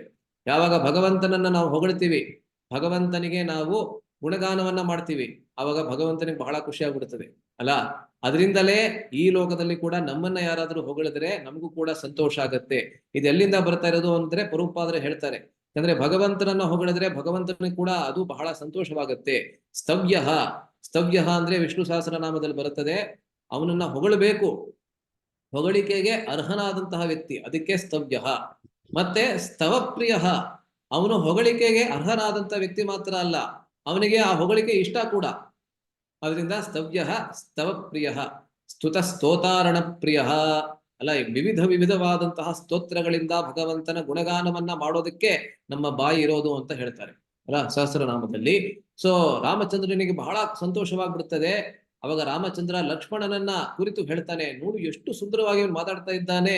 ನಾನ್ ಋಗ್ವೇದ ವಿನೀತಸ್ಯ ನಾ ಯಜುರ್ವೇದ ಧಾರಿಣಃ ನಾ ಸಾಮವೇದ ವಿದುಷಃ ಶಕ್ಯಮೇವಂ ಪ್ರಭಾಷಿತುಂ ನೂನಂ ವ್ಯಾಕರಣಂ ಕೃತ್ಸ್ನಂ ಅನೇನ ಬಹುಧಾಶ್ರುತಂ ಬಹು ವ್ಯಾಹರದಾನೇನ ನ ಕಿಂಚಿದ್ ಅಪಶಬ್ದಿತಂ ಅವಿಸ್ತರಂ ಅಸಂದಿಗ್ಧಂ ಅವಿಲಂಬಿತ ಮದ್ರುತಂ ಉರಸ್ಥಂ ಕಂಠಕಂ ವಾಕ್ಯಂ ವರ್ತತೆ ಮಧ್ಯಮೇಶ್ವರೇ ಸಂಸ್ಕಾರ ಕ್ರಮ ಸಂಪನ್ನ ಮದ್ರುತಾಂ ಅವಿಲಂಬಿತಾಂ ಉಚ್ಚಾರಯತಿ ಕಲ್ಯಾಣೀಂ ವಾಚಂ ಹೃದಯಹಾರಿಣೀಂ. ಈ ರೀತಿ ಸುಮಾರು 10 ಶ್ಲೋಕಗಳಲ್ಲಿ, ನಾನು ಬರೀ 4 ಶ್ಲೋಕಗಳನ್ನ ಇವಾಗ ಹೇಳಿದ್ ನಾನು, ಆದ್ರೆ ಸುಮಾರು 10 ಶ್ಲೋಕಗಳಲ್ಲಿ ರಾಮಚಂದ್ರ ಆ ಹನುಮಂತನ ವಾಕ್ ಚಾತುರ್ಯವನ್ನ, ಅವನ ವಾಕ್ಪಟುತ್ವವನ್ನ ಅದ್ಭುತವಾಗಿ ವಿವರಿಸ್ತಾನೆ. ಅದನ್ನೆಲ್ಲ ನಾವು ಕಳೆದ ಬಾರಿ ಚರ್ಚೆ ಮಾಡಿದ್ವಿ, ಅದರ ಚರ್ಚೆನ ಮತ್ತೆ ನಾವು ಇವಾಗ ಮಾಡೋದಿಲ್ಲ. ಆದ್ರೆ ಯಾವಾಗ ನಮ್ಗೆ ಬಹಳ ನಮ್ಮ ಜೀವನದಲ್ಲಿ ಬಹಳ ದುಃಖ ಇರ್ತದೆ, ನಮ್ಮ ಜೀವನದಲ್ಲಿ ನಮ್ಮ ಬಹಳ ಕಷ್ಟಗಳ ಒಂದು ಸುರಿಮಳೆಯಂತೆ ನಮ್ಮ ಜೀವನದಲ್ಲಿ ಬಂದ್ಬಿಡ್ತದೆ, ಅವಾಗ ನಾವೇನ್ ಮಾಡ್ಬೇಕು ಅಂತ ಹೇಳಿದ್ರೆ ರಾಮಾಯಣದ ಈ ರೀತಿಯಾದಂತಹ ಪ್ರಸಂಗಗಳನ್ನ ನಾವು ಓದಬೇಕು. ಏಕೆಂದ್ರೆ ನಮ್ಮ ಕಷ್ಟ ಏನು ಅಲ್ಲ ಅಂತ ಅನ್ಸುತ್ತೆ. ಅವಾಗ ರಾಮಚಂದ್ರನ ಕಷ್ಟವನ್ನ ನಾವು ನೆನೆಸ್ಕೊಂಡ್ರೆ ನಮ್ ಕಷ್ಟನಾ ಅಂತ ಅನ್ಸುತ್ತೆ ಅಲ್ಲ. ರಾಮಚಂದ್ರನ ಅವನ ಧರ್ಮಪತ್ನಿಯನ್ನ ಕಳೆದುಕೊಂಡು ಕಾಡಿನ ಮಧ್ಯದಲ್ಲಿ ಅಷ್ಟು ತೀವ್ರವಾಗಿ ಅವನು ಕಷ್ಟ ಪಡ್ತಾ ಇದ್ದಾನೆ. ಆದ್ರೆ ಅವನ ಕಷ್ಟವನ್ನ, ಅವನ ದುಃಖವನ್ನ ಕಡಿಮೆ ಮಾಡಿದ್ಯಾರು ಅಂತ ಹೇಳಿದ್ರೆ ಹನುಮಂತ. ಆದ್ದರಿಂದಲೇ ಹನುಮಂತನಿಗೆ ಅಷ್ಟು ವಿಶೇಷವಾದಂತಹ ಸ್ಥಾನ ರಾಮಾಯಣದಲ್ಲಿ ಅಲ್ವಾ. ಸೊ ಒಂದ್ಸತಿ ನಾನು ಕೇಳ್ತಾ ಇದ್ದೆ, ಒಬ್ಬ ವರಿಷ್ಠ ಭಕ್ತರು ಹೇಳ್ತಾ ಇದ್ರು, ಅವರು ಚೈತನ್ಯ ಚರಣ್ ಪ್ರಭು ಅಂತ ನಿಮಗೆ ಎಷ್ಟೋ ಜನ ಅವರ ಬಗ್ಗೆ ಕೇಳಿರ್ತೀರಾ. ಆ ಚೈತನ್ಯ ಚರಣ್ ಪ್ರಭು ಒಂದ್ಸತಿ ಒಬ್ರು ಶ್ರೀ ವೈಷ್ಣವರನ್ನ ಅವರು ಭೇಟಿ ಮಾಡಿದ್ರಂತೆ. ಆ ಶ್ರೀ ವೈಷ್ಣವರು ಇವ್ರಿಗೆ ಹೇಳ್ತಾ ಇದ್ರು, ಅವ್ರ ಮನೆಯಲ್ಲಿ, ಆ ಶ್ರೀ ವೈಷ್ಣವರ ಮನೆಯಲ್ಲಿ ಯಾವಾಗ್ಲೂ ಒಂದು ನಿಯಮ ಇತ್ತಂತೆ. ಯಾವಾಗ ಯಾವುದೇ ಕಷ್ಟ ಬಂದ್ರು ಕೂಡ ಅವ್ರೇನ್ ಮಾಡ್ತಾ ಇದ್ರು ಅಂತ ಹೇಳಿದ್ರೆ, ಆ ದಿನ ಆ ಮನೆಯವರೆಲ್ಲರೂ ಕೂಡ ಒಟ್ಟಿಗೆ ಕೂತ್ಕೊಂಡು ರಾಮಾಯಣವನ್ನ ತೆಗೆದುಕೊಂಡು ಸುಮ್ನೆ ಯಾವುದೋ ಒಂದು ಪುಟವನ್ನ ತೆಗೆದುಕೊಂಡು ಅದನ್ನ ಓದೋದಕ್ಕೆ ಶುರು ಮಾಡ್ತಾ ಇದ್ರಂತೆ. ಅದನ್ನ ಓದ್ತಾ ಅವರ ಕಷ್ಟ ಅವರಿಗೆ ಮರ್ತು ಹೋಗ್ತಾ ಇತ್ತು. ಏಕೆಂದ್ರೆ ರಾಮಾಯಣದಲ್ಲಿ ಅಷ್ಟು ರಸ ಇದೆ, ಅಷ್ಟು ರಸ ಅಡಗಿದೆ ಅಂತ ಹೇಳಿದ್ರೆ, ನಿಮ್ಗೆ ಶೋಕ ಮಾಡ್ಬೇಕು ಅಂತ ಹೇಳಿದ್ರು ಕೂಡ ರಾಮಾಯಣದಲ್ಲಿ ನೀವು ಬಹಳ ಅತ್ಯುತ್ತಮವಾದಂತಹ ಶೋಕವನ್ನ ಪಡ್ಬೋದು ನೀವು ಅಲ್ಲ. ನಿಜವಾಗ್ಲೂ ದುಃಖ ಪಡ್ಬೇಕು ಅಂತ ಹೇಳಿದ್ರೆ ರಾಮಾಯಣವನ್ನ ನೀವು ಓದಿ. ಅದರಿಂದಲೇ ಒಬ್ರು ಅವರ ಹೆಸರು ಭಕ್ತಿ ವಿಜ್ಞಾನ ಗೋಸ್ವಾಮಿ ಮಹಾರಾಜರಂತ, ಇಸ್ಕಾನ್ ನಲ್ಲಿ ಬಹಳ ವರಿಷ್ಠ ಸನ್ಯಾಸಿ ಅವರು. ಅವ್ರು ಹೇಳ್ತಾರೆ, ರಾಮಾಯಣದಲ್ಲಿ ಯಾವ ರಸ ಅಡಗಿದೆ ಯಾರಿಗಾರು ಗೊತ್ತಿದ್ಯಾ? ಒಂದು ಪ್ರಶ್ನೆ ಎಲ್ಲರಿಗೂ. ಇವಾಗ ಎಲ್ಲರಿಗೂ ಗೊತ್ತಿರೋ ಹಾಗೆ ನಮ್ಮಲ್ಲಿ 5 ಮುಖ್ಯವಾದಂತಹ ರಸ ಮತ್ತೆ 7 ಸೆಕೆಂಡರಿ ಅಂದ್ರೆ ಗೌಣ ರಸ ಇದೆ ಅಲ್ಲ. ಸೊ 5 ಮುಖ್ಯವಾದಂತಹ ರಸದ ಬಗ್ಗೆ ಎಲ್ಲರಿಗೂ ಗೊತ್ತೇ ಇದೆ. ವಾತ್ಸಲ್ಯ, ಮಾಧುರ್ಯ, ಆಮೇಲೆ ಸಖ್ಯ, ಶಾಂತ ಮತ್ತೆ ದಾಸ್ಯ, ಇದೆಲ್ಲ ಗೊತ್ತಿದೆ. ಆದ್ರೆ ಅದಲ್ಲದೇನೆ 7 ಗೌಣ ರಸಗಳು ಕೂಡ ಇದೆ. ಸೊ ರಾಮಾಯಣದಲ್ಲಿ ಮುಖ್ಯವಾಗಿ ಯಾವ ರಸ ಇದೆ? ಹೌದು, ವಾತ್ಸಲ್ಯವಿದೆ, ಮಾಧುರ್ಯವೂ ಇದೆ. ಸೀತಾ ಮತ್ತೆ ರಾಮಚಂದ್ರ ನಡುವೆ ಮಾಧುರ್ಯವಿದೆ. ದಶರಥ, ಕೌಸಲ್ಯ ಮತ್ತೆ ರಾಮಚಂದ್ರ ಇತರರ ನಡುವೆ ವಾತ್ಸಲ್ಯವಿದೆ. ದಾಸ್ಯ ಬಹಳ ಪ್ರಮುಖವಾಗಿ ನಮ್ಗೆ ಕಾಣಿಸುತ್ತದೆ. ಆದ್ರೆ ಅದಕ್ಕಿಂತಲೂ ಪ್ರಮುಖವಾದಂತಹ ಬಹಳ ಮುಖ್ಯವಾದಂತಹ ರಸ ಇದೆ. ಯಾವ್ದು ಗೊತ್ತಾ ಯಾರಿಗಾದ್ರು? ಪ್ರಭುಜಿ ಕಾರುಣ್ಯ ರಸ. ಹಾ, ಧನ್ಯವಾದಗಳು. ನೀವು ಕೇಳಿದ್ದೀರಾ ಅನ್ಸುತ್ತೆ ರಾಮಾಯಣವನ್ನ. ಸೊ ಕರುಣಾರಸ ಅನ್ನೋದು ಒಂದು ಗೌಣ ರಸ. ಸೊ ರಾಮಾಯಣವನ್ನ ಓದಬೇಕಾದ್ರೆ ನಮ್ಗೆ ಕರುಣೆ ಏನು ಅನ್ನೋದು ನಮ್ಗೆ ನಿಜವಾಗ್ಲೂ ಗೊತ್ತಾಗತ್ತೆ. ರಾಮಚಂದ್ರನ ಕರುಣೆ ಏನು ಅನ್ನೋದು ನಮ್ಗೆ ಗೊತ್ತಾಗುತ್ತೆ. ಅಷ್ಟು ರಾವಣ ಅವನಿಗೆ ಕಿರುಕುಳ ಕೊಟ್ಟಿದ್ರು ಕೂಡ, ನಾಳೆ ರಾವಣ ಬಂದು ನನ್ನ ಕಾಲಿನಲ್ಲಿ ಬಿದ್ದು ಒಂದೇ ಒಂದ್ಸತಿ ನನ್ನಲ್ಲಿ ಶರಣಾಗತಿಯನ್ನ ಮಾಡ್ಬಿಟ್ರೆ ನಾನು ಅವನ ಎಲ್ಲಾ ಪಾಪಗಳನ್ನ ನಾನು ಕ್ಷಮಿಸ್ಬಿಡ್ತೇನೆ ಅಂತ ಮೊದಲನೇ ಸತಿ ಹೇಳಿದ್ದು. 2ನೇ ಸತಿ ರಾವಣನನ್ನ ಯಾವಾಗ ಸಂದರ್ಶಿಸ್ತಾನೆ ಯುದ್ಧ ಭೂಮಿಯಲ್ಲಿ, ಆವಾಗ್ಲೂ ಕೂಡ ಮೊದಲನೇ ದಿವಸ ಅವನನ್ನ ವಾಪಸ್ ಕಳಿಸ್ತಾನೆ. 2ನೇ ದಿವಸ ಮತ್ತೆ ಅವನನ್ನ ಅವನ ಜೊತೆ ಯುದ್ಧ ಮಾಡ್ಬೇಕಾದ್ರೆ ಕೂಡ ಒಂದೇ ಸತಿ ಕೊಲ್ಲೋದಿಲ್ಲ, 100 ಸತಿ ಅವನಿಗೆ ಚಾನ್ಸ್ ಕೊಡ್ತಾನೆ. ಅವನಿಗೆ ಅವಕಾಶವನ್ನ ಕೊಡ್ತಾನೆ ಶರಣಾಗತಿಯನ್ನು ಮಾಡೋದಕ್ಕೆ ರಾಮಚಂದ್ರನಲ್ಲಿ ಅಲ್ಲ. ಇದು ಕರುಣಾರಸದ ಒಂದು ಪರಾಕಾಷ್ಠೆ ಅಂತ ಹೇಳ್ಬೋದು ಅಲ್ಲ. ಸೊ ಇರ್ಲಿ. ಸೊ ಇದನ್ನ ನಾವು ಇವಾಗ ಚರ್ಚೆ ಮಾಡ್ತಾ ಇದ್ದೀವಿ, ರಾಮ ಮತ್ತೆ ಹನುಮಂತನ ಸಮಾಗಮ. ಇವಾಗ ಮುಂದಕ್ಕೆ ಹೋಗೋಣ. ಮುಂದಕ್ಕೆ ಇರ್ತಕ್ಕಂತಹದ್ದು ರಾಮ ಮತ್ತೆ ಸುಗ್ರೀವರ ಭೇಟಿ. ಈ ಹನುಮಂತನ ಮಾತಿನಂತೆ ಮುಂದೆ ಸುಗ್ರೀವ ಸಮಾಗಮವೂ ಆಯಿತು. ಅನುಕೂಲವಾದ ಪುರುಷಕಾರನಿದ್ದರೆ ಉತ್ತಮ ಮಿತ್ರ ಲಾಭ ಉಂಟೆಂಬುದನ್ನು ಇದು ಸೂಚಿಸುತ್ತದೆ. ನೋಡಿ, ಬಹಳ ಮುಖ್ಯವಾದಂತಹ ವಿಷಯ ಹೇಳ್ತಾ ಇದ್ದಾರೆ. ಹನುಮಂತನಿಂದಲೇ ರಾಮ ಮತ್ತೆ ಸುಗ್ರೀವರು ಒಂದಾಗಿದ್ದು ಅಲ್ಲ. ಅದರಿಂದ ಒಬ್ಬ ಉತ್ತಮ ಮಾಧ್ಯಮದಂತೆ ಒಬ್ಬ ಇದ್ರೆ, ಪುರುಷಕಾರ ಅಂತ ಹೇಳಿದ್ರೆ ಮಾಧ್ಯಮ. ಸಾಮಾನ್ಯವಾಗಿ ರಾಮಾಯಣದಲ್ಲಿ ಪುರುಷಕಾರ ಅಂದ್ರೆ ಯಾರು ಅಂತ ಹೇಳಿದ್ರೆ ಸೀತೆ ಅಲ್ಲ. ಸೀತೆಯೇ ಅಂದ್ರೆ ಶ್ರೀ ತತ್ವ ಅಂತ ನಾವೇನ್ ಚರ್ಚೆ ಮಾಡಿದ್ವಿ. ಶ್ರೀಮತಿ ರಾಧಾರಾಣಿ, ಸೀತೆ ಅಥವಾ ಲಕ್ಷ್ಮಿ, ಇವರೆಲ್ಲರೂ ನಮ್ಗೆ ಪುರುಷಕಾರರಂತೆ. ನಮ್ಮನ್ನ ಮತ್ತೆ ಭಗವಂತನನ್ನ ಭೇಟಿ ಮಾಡಿಸುವಂತವ್ರು, ನಮ್ಮ ಮತ್ತೆ ಭಗವಂತರ ನಡುವೆ ಇರ್ತಕ್ಕಂಥವರು, ಮಾಧ್ಯಮದಂತೆ ಇರ್ತಕ್ಕಂಥವ್ರು. ಆದ್ರೆ ಇಲ್ಲಿ ರಾಮ ಮತ್ತೆ ಸುಗ್ರೀವರ ನಡುವೆ ಇರ್ತಕ್ಕಂಥ ಮಾಧ್ಯಮ ಯಾರು ಆದ್ರು ಅಂತ ಹೇಳಿದ್ರೆ ಹನುಮಂತ. ಅದರಿಂದ ಒಬ್ಬ ಒಳ್ಳೆ ಸ್ನೇಹಿತನನ್ನ ಪಡಿಬೇಕಂತ ಹೇಳಿದ್ರು ಕೂಡ ಮತ್ತೊಬ್ಬ ಉತ್ತಮ ಸ್ನೇಹಿತ ನಮ್ಗೆ ಬೇಕು ಅಲ್ಲ. ಆ ನಿಜವಾದಲ್ಲ ಅಲ್ಲ, ಆದ್ರೆ ಆ ಒಳ್ಳೆ ಸ್ನೇಹಿತನ ಜೊತೆಗೆ ನಮ್ಮನ್ನ ಭೇಟಿ ಮಾಡಿಸೋದಕ್ಕೆ ಮತ್ತೊಬ್ಬ ಒಳ್ಳೆ ಸ್ನೇಹಿತ ನಮ್ಗೆ ಅಗತ್ಯವಿದೆ ಅಲ್ಲ. ಸೊ ಈ ಸಖ್ಯಕ್ಕೆ ಕಾರಣವನ್ನು ಮುಂದಿನ ಶ್ಲೋಕದಲ್ಲಿ ಹೇಳುತ್ತಾರೆ. ಆದ್ರೆ ಇಲ್ಲಿ ನೋಡಿ, ಅದ್ಭುತವಾದಂತ ಮತ್ತೊಂದು ವಿಷಯ ಇಲ್ಲಿ. ಮಹಾಬಲನಾಗಿದ್ದು ಶ್ರೀರಾಮ ಒಬ್ಬ ವಾನರನ ಸಹಾಯ ಕೋರಿದನೆಂದರೆ ಆ ವಾನರನ ಅನುಗ್ರಹಕ್ಕಾಗಿಯೇ ಎಂಬ ಭಗವತ್ ಸೌಶೀಲ್ಯವನ್ನು ಈ ಶಬ್ದ ತೋರಿಸುತ್ತದೆ. ನೋಡಿ, ಇಲ್ಲಿ ಬಹಳ ಸೂಕ್ಷ್ಮವಾಗಿ ಒಂದು ಶಬ್ದದ ಪ್ರಯೋಗವನ್ನ ಮಾಡಿದ್ದಾರೆ. ಯಾವುದದು? ಮಹಾಬಲಃ ರಾಮಃ, ಮಹಾಬಲಃ ಅಥವಾ ಮಹಾಬಲಃ ರಾಮಃ. ಮಹಾಬಲಶಾಲಿಯಾದಂತಹ ರಾಮಚಂದ್ರ ಸುಗ್ರೀವನ ಸ್ನೇಹವನ್ನ ಅವನು ಪಡೆದುಕೊಂಡ. ಇದರಲ್ಲಿ ಏನಿದೆ? ಇದು ಮಹಾಬಲಶಾಲಿಯಾದಂತಹ ರಾಮಚಂದ್ರ, ಇದು ವ್ಯಂಗ್ಯವಾಗಿ ಏನಾದ್ರು ಹೇಳ್ತಾ ಇದ್ದಾರಾ ಅಂತ ನಮ್ಗೆ ಅನ್ಸುತ್ತೆ. ಯಾಕೆಂದ್ರೆ ಸುಗ್ರೀವ ಒಂದು ದೃಷ್ಟಿಯಿಂದ ನೋಡಿದ್ರೆ ಏನೂ ಅಲ್ಲ ಅವನು ಅಲ್ಲ. ಅವನು ತನ್ನ ರಾಜ್ಯವನ್ನ ಕಳ್ಕೊಂಡಿದ್ದಾನೆ, ತನ್ನ ಹೆಂಡತಿಯನ್ನು ಕೂಡ ಕಳ್ಕೊಂಡಿದ್ದಾನೆ. ಪುಕ್ಕಲನಾಗಿ ಬಹಳ ಹೆದರಿಕೆಯಿಂದ ಎಲ್ಲಿ ವಾಲಿ ಬರೋದಿಲ್ವೋ ಅಲ್ಲಿ ಹೋಗಿ ಅವನು ಇವಾಗ ವಾಸ ಮಾಡ್ತಾ ಇದ್ದಾನೆ ಅವನ ಸಚಿವರ ಜೊತೆಗೆ. ಅವನ ಸಚಿವರೆಲ್ಲರೂ ಬಹಳ ಬಲಿಷ್ಠರು. ಜಾಂಬವಂತ ಇರ್ಬೋದು, ಹನುಮಂತನಿರ್ಬೋದು, ಅಂಗದ ಇವಾಗ ಇನ್ನೂ ಇಲ್ಲ ಅವನ ಜೊತೆಗೆ. ಆದ್ರೂ ಕೂಡ ಇವರೆಲ್ಲರೂ ಬಹಳ ಬಲವಂತರಿರ್ಬೋದು, ಬಹಳ ಬಲಶಾಲಿಗಳಾಗಿರ್ಬಹುದು. ಆದ್ರೆ ಸುಗ್ರೀವ ಅವನನ್ನ ನೋಡಿದ್ರೆ, ರಾಮನ ದೃಷ್ಟಿಯಿಂದ ನೋಡಿದ್ರೆ ಅವನು ಏನೂ ಅಲ್ಲ. ಅವನು ಬಹಳ ತುಚ್ಛ ಅಲ್ಲ, ಅಣುವಿಗೆ ಸಮಾನ ಅವನು. ಆದ್ರೆ ಇಲ್ಲಿ ಏನ್ ಹೇಳ್ತಾ ಇದ್ದಾರೆ? ಮಹಾಬಲಶಾಲಿಯಾದಂತ ರಾಮಚಂದ್ರ ಸುಗ್ರೀವನ ಜೊತೆಗೆ ಸ್ನೇಹವನ್ನ ಅವನು ಸಂಪಾದಿಸಿದ, ಸ್ನೇಹವನ್ನ ಸ್ಥಾಪಿಸಿದ. ಏನಿದು ವ್ಯಂಗ್ಯನ ಇದು ಅಂತ ನಮ್ಗೆ ಅನಿಸ್ಬೋದು. ಆದ್ರೆ ಇಲ್ಲಿ ಹೇಳ್ತಾ ಇದ್ದಾರೆ, ಏನಕ್ಕೆ ಸುಗ್ರೀವನ ಜೊತೆಗೆ ಅವನ ಸ್ನೇಹ ಅಲ್ಲ. ಎಷ್ಟೊಂದ್ ಜನ ಕೇಳ್ತಾರೆ ನೋಡಿ, ರಾಮಚಂದ್ರನಿಗೆ ಒಂದ್ ಸ್ವಲ್ಪನೂ ಬುದ್ಧಿನೇ ಇಲ್ಲ. ಅವ್ನು ನಿಜವಾಗ್ಲೂ ಸೀತೆಯನ್ನ ಬಹಳ ಬೇಗ ಪಡ್ಕೊಳ್ಬೇಕಾಗಿತ್ತು ಅಂತ ಹೇಳಿದ್ರೆ ಅವನು ಯಾರ ಜೊತೆಗೆ ಸ್ನೇಹವನ್ನ ಮಾಡ್ಬೇಕಾಗಿತ್ತು? ವಾಲಿಯ ಜೊತೆಗೆ ಸ್ನೇಹವನ್ನ ಮಾಡ್ಬೇಕಾಗಿತ್ತು. ಯಾಕೆಂದ್ರೆ ರಾವಣ ಮತ್ತೆ ವಾಲಿ ಇಬ್ಬರು ಕೂಡ ಒಂದು ರೀತಿಯಲ್ಲಿ ನೋಡಿದ್ರೆ ಸ್ವಲ್ಪ ಸ್ನೇಹಿತರು ಕೂಡ ಆಗಿದ್ರು. ಆದ್ರೆ ವಾಲಿಯ ಮುಂದೆ ರಾವಣನೂ ಕೂಡ ಎಲ್ಲೂ ನಿಂತ ಇರ್ಲಿಲ್ಲ. ನಮ್ಗೆ ಆ ಕಥೆ ನಾವು ಕೇಳಿದ್ದೇವೆ ಅಲ್ವಾ? ಅದು ಉತ್ತರಕಾಂಡದಲ್ಲಿ ಬರ್ತದೆ ಅಂತ ಹೇಳ್ತಾರೆ. ನಾನು ಓದಿಲ್ಲ ಉತ್ತರಕಾಂಡವನ್ನ, ಅಂದ್ರೆ ಉತ್ತರಕಾಂಡದಲ್ಲಿ ಬರ್ತದೆ ಅಂತ ಇದೇ ವ್ಯಾಖ್ಯಾನದಲ್ಲಿ ಬರ್ತದೆ. ಏನಂದ್ರೆ, ಯಾವಾಗ ರಾವಣ ವಾಲಿಯ ಜೊತೆಗೆ ಅವನು ದ್ವಂದ್ವ ಯುದ್ಧವನ್ನ ಮಾಡ್ಬೇಕಂತ ಬರ್ತಾನೆ, ಅವಾಗ ವಾಲಿ ಪ್ರಾಯಶಃ ಅವಾಗ ಉತ್ತರ ದಿಕ್ಕಿನಲ್ಲಿ, ಉತ್ತರ ಧ್ರುವ ಅಂದ್ರೆ ನಾರ್ದರ್ನ್ ಪೋಲ್, ಅಂದ್ರೆ ಅವನು ಸಂಧ್ಯಾವಂದನೆಯನ್ನ 4 ದಿಕ್ಕಿಗಳಲ್ಲಿ ಇರ್ತಕ್ಕಂಥ ಪೋಲ್ ಅಂದ್ರೆ ಏನು ಧ್ರುವ ಅಂತ ಹೇಳ್ತಾರಲ್ಲ, ಉತ್ತರ ಧ್ರುವ, ಪೂರ್ವ ಧ್ರುವ, ಪಶ್ಚಿಮ ಧ್ರುವ ಮತ್ತೆ ದಕ್ಷಿಣ ಧ್ರುವ. ಸೊ ಅಲ್ಲಿ ಹೋಗಿ ಅವನು ಸಂಧ್ಯಾವಂದನೆಯನ್ನು ಮಾಡ್ತಾ ಇದ್ದಂತೆ. ಅದರಿಂದ ಪ್ರಾಯಶಃ ಅವನು ಮೊದಲನೇ ಬಾರಿ ರಾವಣ ಬಂದಾಗ ಅವನು ಉತ್ತರ ಧ್ರುವದಲ್ಲಿದ್ದ, ಅಲ್ಲಿ ಸಂಧ್ಯಾವಂದನೆಯನ್ನು ಮಾಡ್ತಾ ಇದ್ದ. ಅವನಿಗೆ ಗೊತ್ತಾಯ್ತು ರಾವಣ ಬರ್ತಾ ಇದ್ದಾನೆ ನನ್ನ ಜೊತೆಗೆ ದ್ವಂದ್ವ ಯುದ್ಧವನ್ನ ಮಾಡೋದಕ್ಕೆ ಅಂತ. ರಾವಣನಿಗೂ ಕೂಡ ಅವನಿಗೆ ಗೊತ್ತಿತ್ತು, ನಾನು ವಾಲಿಯ ಮುಂದೆ ಹೋದ್ರೆ, ಇದು ಆಕ್ಚುಲಿ ಈ ಕಥೆಯಲ್ಲಿ ರಾಮಾಯಣದಲ್ಲಿ ಎಲ್ಲೂ ಬರೋದಿಲ್ಲ. ವಾಲಿಯ ಮುಂದೆ ಯಾರು ಬಂದ್ರು ಅವನ ಅರ್ಧ ಶಕ್ತಿ ವಾಲಿಗೆ ಬಂದ್ಬಿಡ್ತಾ ಇತ್ತು. ಇದು ಎಲ್ಲೂ ಬರೋದಿಲ್ಲ ರಾಮಾಯಣದಲ್ಲಿ. ಯಾವ ರಾಮಾಯಣದಲ್ಲಿ ಬರುತ್ತೋ ನಮ್ಗೆ ಗೊತ್ತಿಲ್ಲ. ಆದ್ರೆ ಆ ರೀತಿ ಅಂತ ಹೇಳಿ ಈ ಕಥೆಯನ್ನ ಹೇಳ್ತಾರೆ. ರಾವಣನಿಗೆ ಆ ರೀತಿಯಾದಂತಹ ಒಂದು ಶಂಕೆ, ಒಂದು ಸಂಶಯ ಇದ್ದಿದ್ರಿಂದ ಅವನು ಹಿಂದಿನಿಂದ ಹೋಗ್ತಾನೆ ಅವನ ಮೇಲೆ ಆಕ್ರಮಣವನ್ನ ಮಾಡೋದಕ್ಕೆ. ಅವಾಗ ವಾಲಿ ತನ್ನ ಬಾಲದಿಂದಲೇ ಅವನನ್ನು ಹಿಡ್ಕೊಂಡ್ಬಿಡ್ತಾನೆ. ಅವನು ಸಂಧ್ಯಾವಂದನೆಯನ್ನ ಮುಗಿಸ್ತಾನೆ. ಅದಾದ ಮೇಲೆ ಮತ್ತೆ ಪೂರ್ವ ದಿಕ್ಕಿಗೆ ಹೋಗ್ತಾನೆ, ದಕ್ಷಿಣ ದಿಕ್ಕಿಗೆ ಬರ್ತಾನೆ, ಮತ್ತೆ ಪಶ್ಚಿಮ ದಿಕ್ಕಿಗೆ ಹೋಗ್ತಾನೆ. ಅಥವಾ ಯಾವ ದಿಕ್ಕಿಗೋ ಎಲ್ಲಿಂದ ಯಾವ ಆರ್ಡರ್ ಹೋದ್ನೋ ನನಗೆ ಗೊತ್ತಿಲ್ಲ. ಆದ್ರೆ 4 ದಿಕ್ಕುಗಳಿಗೆ ಹೋಗಿ ತನ್ನ ಸಂಧ್ಯಾವಂದನೆಯನ್ನ ಮುಗಿಸಿ ವಾಪಸ್ಸು ಕಿಷ್ಕಿಂಧ ಪ್ರದೇಶಕ್ಕೆ ಬಂದಾದ್ಮೇಲೆ ರಾವಣನನ್ನ ಬಿಡ್ತಾನೆ. ಅಷ್ಟೊತ್ತಿಗೆ ರಾವಣನ ಪ್ರಾಣಪ್ರಾಯ ಹೊಟ್ಟೆ ಹೋಗಿತ್ತು ಅಂತ ಹೇಳ್ತಾರೆ. ಆವಾಗ ರಾವಣನಿಗೆ ಗೊತ್ತಾಗತ್ತೆ, ಇವನ್ ಜೊತೆಗೆ ದ್ವಂದ್ವ ಯುದ್ಧವನ್ನ ಮಾಡೋದಕ್ಕೆ ನನ್ನಿಂದ ಆಗೋದೇ ಇಲ್ಲ, ಸಾಧ್ಯವೇ ಇಲ್ಲ. ಕೇವಲ ತನ್ನ ಬಾಲದಿಂದಲೇ ನನ್ನ ಪ್ರಾಣವನ್ನ ತೆಗೆದುಬಿಟ್ಟಿದ್ದಾನೆ ಅಲ್ಲ, ಅದರಿಂದ ಇವನ ಜೊತೆಗೆ ಯಾವುದೇ ಯುದ್ಧವನ್ನ ಮಾಡಿ ಪ್ರಯೋಜನವಿಲ್ಲ. ಆದ್ರಿಂದ ಇವನ್ ಜೊತೆಗೆ ಮೈತ್ರಿಯನ್ನ ಮಾಡ್ಕೊಳ್ಳೋದೇ ವಾಸಿ, ಸ್ನೇಹಿತನಾಗೋದೇ ವಾಸಿ ಇವನ ಜೊತೆಗೆ ನಾನು ಅಂತ ರಾವಣ ಅಂದ್ಕೋತಾನೆ. ಈ ಕಥೆಯನ್ನ ನಾವು ಕೇಳಿದ್ದೇವೆ. ಅದರಿಂದ ಎಷ್ಟೊಂದು ಜನ ಹೇಳ್ತಾರೆ, ಏನಕ್ಕೆ ರಾಮಚಂದ್ರ ವಾಲಿಯ ಜೊತೆಗೆ ಸ್ನೇಹವನ್ನ ಮಾಡ್ಕೊಳ್ಳಿಲ್ಲ, ಸುಗ್ರೀವನ ಜೊತೆಗೆ ಸ್ನೇಹವನ್ನ ಮಾಡ್ಕೊಂಡ? ಅದಕ್ಕೆ ಹಲವಾರು ಕಾರಣಗಳಿವೆ. ರಾಮಾಯಣದಲ್ಲಿ ಹಲವಾರು ಕಾರಣಗಳು ಬರ್ತದೆ.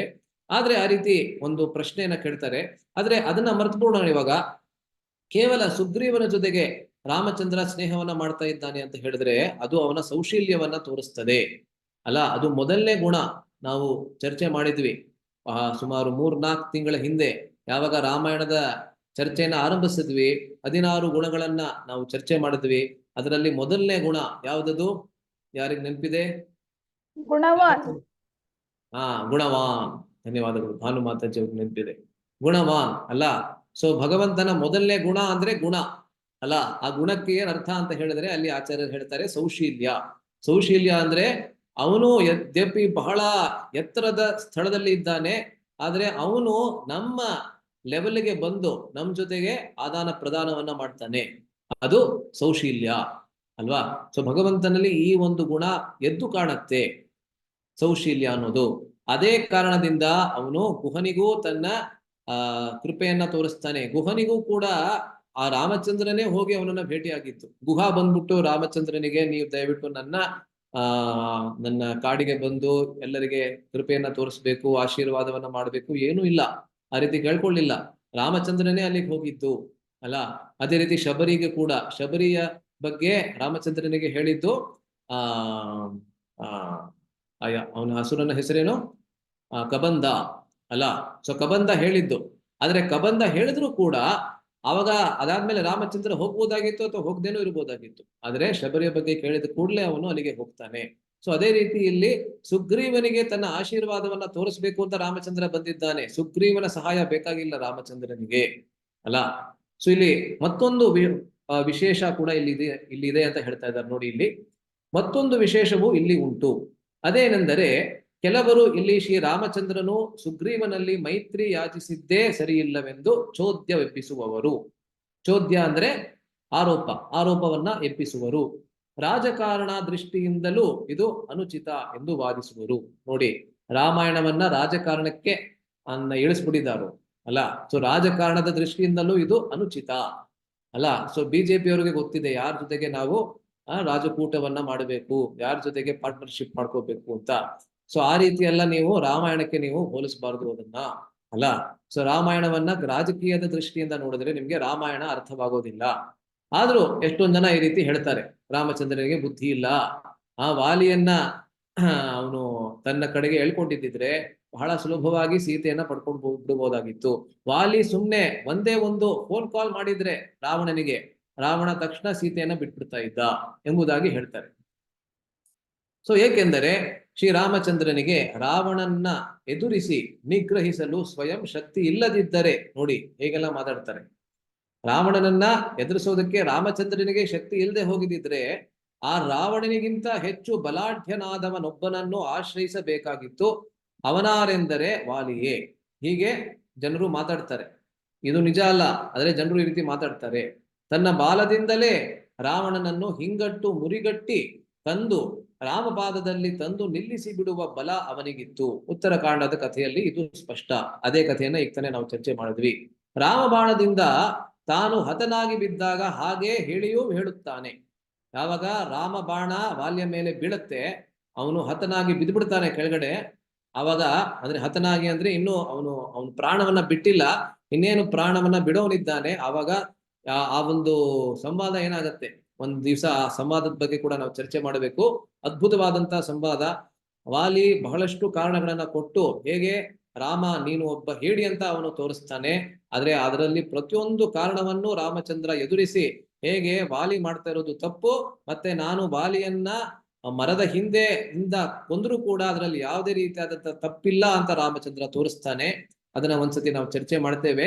ಸೊ ಅವಾಗ ಯಾವಾಗ ಬೀಳ್ತಾನೆ ಅಲ್ಲಿ, ಅವಾಗ ವಾಲಿ ರಾಮಚಂದ್ರನಿಗೆ ಇದೇ ಮಾತನ್ನ ಹೇಳಿ ಬಿಡ್ತಾನೆ, ನಿನಗೆ ನಿನ್ನ ಪತ್ನಿ ಬೇಕಿದ್ದಿದ್ರೆ ನೀನ್ ನನ್ನ ಆಶ್ರಯವನ್ನ ಪಡಿಬೇಕಾಗಿತ್ತು, ನನ್ನ ಜೊತೆಗೆ ಬರ್ಬೇಕಾಗಿತ್ತು. ನಾನು ಚುಟ್ಕಿ ಅಂತ ಹೊಡೆಯೋದ್ರಷ್ಟೊತ್ತಿಗೆ ನಾನು ಸೀತೆಯನ್ನ ವಾಪಸ್ಸು ತಂದು ನಿನ್ನ ಪಾದಾರವಿಂದದಲ್ಲಿ ಒಪ್ಪಿಸ್ತಾ ಇದ್ದೆ ಅಂತ. ಎಲ್ಲೆಲ್ಲೂ ಅವನ ಗೂಢಚರರನ್ನೇ ಕಂಡು ಶಂಕಿಸಿ ಸದಾ ನಡುಗಿ ಸಾಯುತ್ತಿದ್ದ ದುರ್ಬಲನಾದ ಸುಗ್ರೀವನನ್ನು ಆಶ್ರಯಿಸುವುದು ಅಪಹಾಸ್ಯಕಾರಕವಲ್ಲವೇ? ಅದನ್ನೇ ಹೇಳ್ತಾ ಇದ್ದಾರೆ ನೋಡಿ. ಅವನು ನಡುಗಿ ಸಾಯ್ತಾ ಇದ್ದ ಸುಗ್ರೀವ. ಮೊದಲನೇ ಸತಿ ರಾಮಚಂದ್ರನನ್ನ ಭೇಟಿ ಆಗ್ಬೇಕಾದ್ರೆ ಅದನ್ನೇ ಹೇಳ್ತಾನೆ, ನಾನು ಪ್ರತಿ ಕ್ಷಣ ವಾಲಿ ಯಾವಾಗ ನನ್ನನ್ನ ಕೊಲ್ತಾನೋ ಅಂತ ನಾನು ನಡುಗಿ ನಾನು ಆ ಪ್ರಾಣವನ್ನ ಬಿಟ್ಟು ಬದುಕ್ತಾ ಇದ್ದೇನೆ ಎಂಬುದಾಗಿ ಹೇಳ್ತಾನೆ. ಸೊ ಅವನನ್ನ ಏನಕ್ಕೆ ತಾನೆ ಅವನು ಸ್ನೇಹ ಮಾಡ್ಕೋಬೇಕಾಗಿತ್ತು, ಅವನ ಜೊತೆಗೆ ಏನಕ್ಕೆ ಸ್ನೇಹ ಮಾಡ್ಕೋಬೇಕಾಗಿತ್ತು? ಸೊ ತಾನೇ ಲೋಕನಾಥನಾಗಿರುತ್ತಾ ಈಗ ಸುಗ್ರೀವನನ್ನು ನಾಥನನ್ನಾಗಿ ಬಯಸುವ ಈ ವಿಡಂಬನೆಗೆ ಲಕ್ಷ್ಮಣ ಸ್ವಾಮಿಯು ಪ್ರೇಮಾರ್ಧ ಭಾವದಲ್ಲಿ ಕಣ್ಣೀರಿಟ್ಟಿದ್ದಾನೆ. ನೋಡಿ, ಇವಾಗ ಲಕ್ಷ್ಮಣನಿಗೆ ಅರ್ಥ ಆಗ್ತಾ ಇದೆ. ಲಕ್ಷ್ಮಣನಿಗೆ ರಾಮಚಂದ್ರ ಯಾರು ಅಂತ ಗೊತ್ತೇ ಇದೆ. ಅನಂತ ಶೇಷನಿಗೆ ಭಗವಂತನ ಬಗ್ಗೆ ಗೊತ್ತಿಲ್ಲದೆ ಇನ್ಯಾರಕ್ ತಾನೇ ಗೊತ್ತಿರಬೇಕು ಅಲ್ಲ? ಅವನಿಗೂ ಕೂಡ ಭಗವಂತನ ಬಗ್ಗೆ ಸಂಪೂರ್ಣವಾಗಿ ಗೊತ್ತಿರೋಕ್ ಸಾಧ್ಯ ಇಲ್ಲ.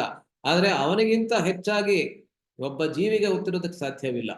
ಸೊ 24 ಗಂಟೆಗಳ ಕಾಲ ಅಂದ್ರೆ ಅನಂತಾನಂತ ಕಾಲದಿಂದ ಶಾಶ್ವತ ಕಾಲದವರೆಗೆ ಅವನು ತನ್ನ 1000 ಬಾಯಿಗಳಲ್ಲಿ ಭಗವಂತನ ಗುಣಗಾನವನ್ನ ಮಾಡ್ತಾ ಇದ್ದಾನೆ. ಅನಂತ ಶೇಷ ಆಧ್ಯಾತ್ಮಿಕ ಜಗತ್ತಿನಲ್ಲಿ ಅವನೇ ಈ ಲೋಕಕ್ಕೆ ಲಕ್ಷ್ಮಣನಾಗಿ ಬಂದಿದ್ದಾನೆ.